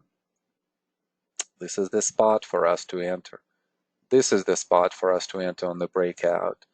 Maybe this is the spot where we might have a major sign of weakness, LPSY, and we want to enter. So maybe like 3 spots where we could enter. And then if the price is going to start going down, think about all of the institutions that are still in this position. What are they going to do? They're going to capitulate. So the velocity should increase on this move to the upside. Momentum should increase on this move to the downside because institutions are going to capitulate. And this should be some kind of big bars, especially somewhere in this area right here, where we see that capitulation. It should be a big bar to the downside, and the volume signature should be high. Okay, well, let's see if we could execute this strategy. Okay, a test comes at 42. At swing 42, we are committing above the short-term resistance, but we can't overcome the long-term resistance. And then the next up bar closes lower, even though we tried to go higher. And then just a continuation to the downside. Another higher low. The volume signature diminishes, if we would be comparing it like this. But look at the demand. So look at all of this latest rally. Swing number 40, swing number 42, swing number 44. If the price is to reverse here, and this is the end of the swing, then what are we seeing with the result to the upside? Diminishing. And that happens on what? On what kind of demand signature? Very mediocre, average demand. So that suggests that demand is in weak hands. And we saw the first synchronicity between downward effort and downward result. So this probably is acting more as a test as we thought. So any type of, again, failure here, we want to get in, breakout, we want to get in, breakout, we want to get in, and then some kind of last point of supply we want to get in. Okay, so here is this bar. On the intraday, we could open a position right here. This could be our first point of entry to the downside, second point of entry, third point of entry. And here we would be thinking that all of the stop losses will be here. So you just have to scale in correctly into this position. Okay, let's see what happens now. And obviously, again, synchronicity for the second time. We have everything synced, effort and the result to the downside. So this looks now more as a top information where we had higher highs, higher lows environments, and now we're having lower highs, lower lows environment.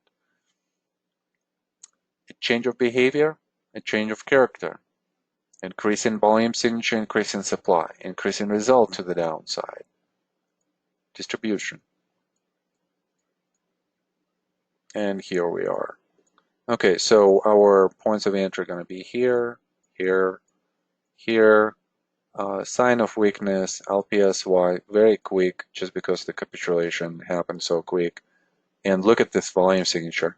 This bar, because of this bar right here, this bar actually was the largest supply. So this is where, in this area right here, this is where the institutional capitulation happens.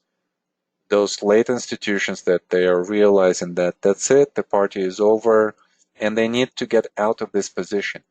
Please note, when we say institutions are capitulating, it sounds kind of like a little bit negative, right?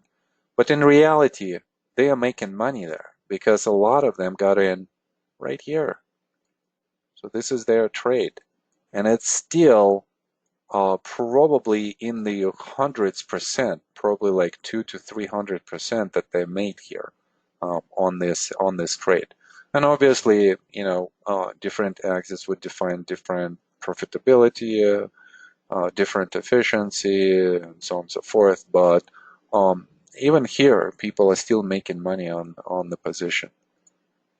All right, guys, that's it. Thank God. We're done with this exercise. Yeah, this is a very long exercise. And I'm actually somewhat exhausted. So why don't we stop here for today? And then next class, we'll start with the relative and comparative analysis. Homework will be only one homework. Please go and re-listen, re-watch all of the videos of this exercise. Make notes, send those notes to me. And if you even don't make the notes, but you have time to do the homework, watch the recordings again. Go through all of those, even as you watch, notice the pieces of information that maybe you have not noticed before. Maybe it's something that was said and your mind just could not take it all. I mean, even today, so going through this whole analysis of this, run up and the distribution. And as you could see, this case study could be, of course, on its own. I mean, like, it's just so long, and it just makes so much sense to go through the whole price cycle like this. But a lot of information, I'm sure, is lost in your minds. So go rewatch the videos. And then the next session is all going to be devoted to the relative and comparative analysis. All right, guys, I think that's it for today. Let's see if we have some kind of closing comments, questions. Maybe we could address that, and then we'll stop. I feel like I'm losing my voice. Questions, comments?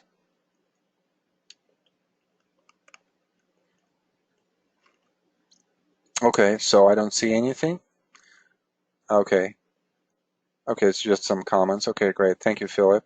Okay, guys, until next week, and we'll do our relative comparative analysis. We'll start with the new material. Thank you so much, and I'll see you next week. Thank you, guys. Bye bye.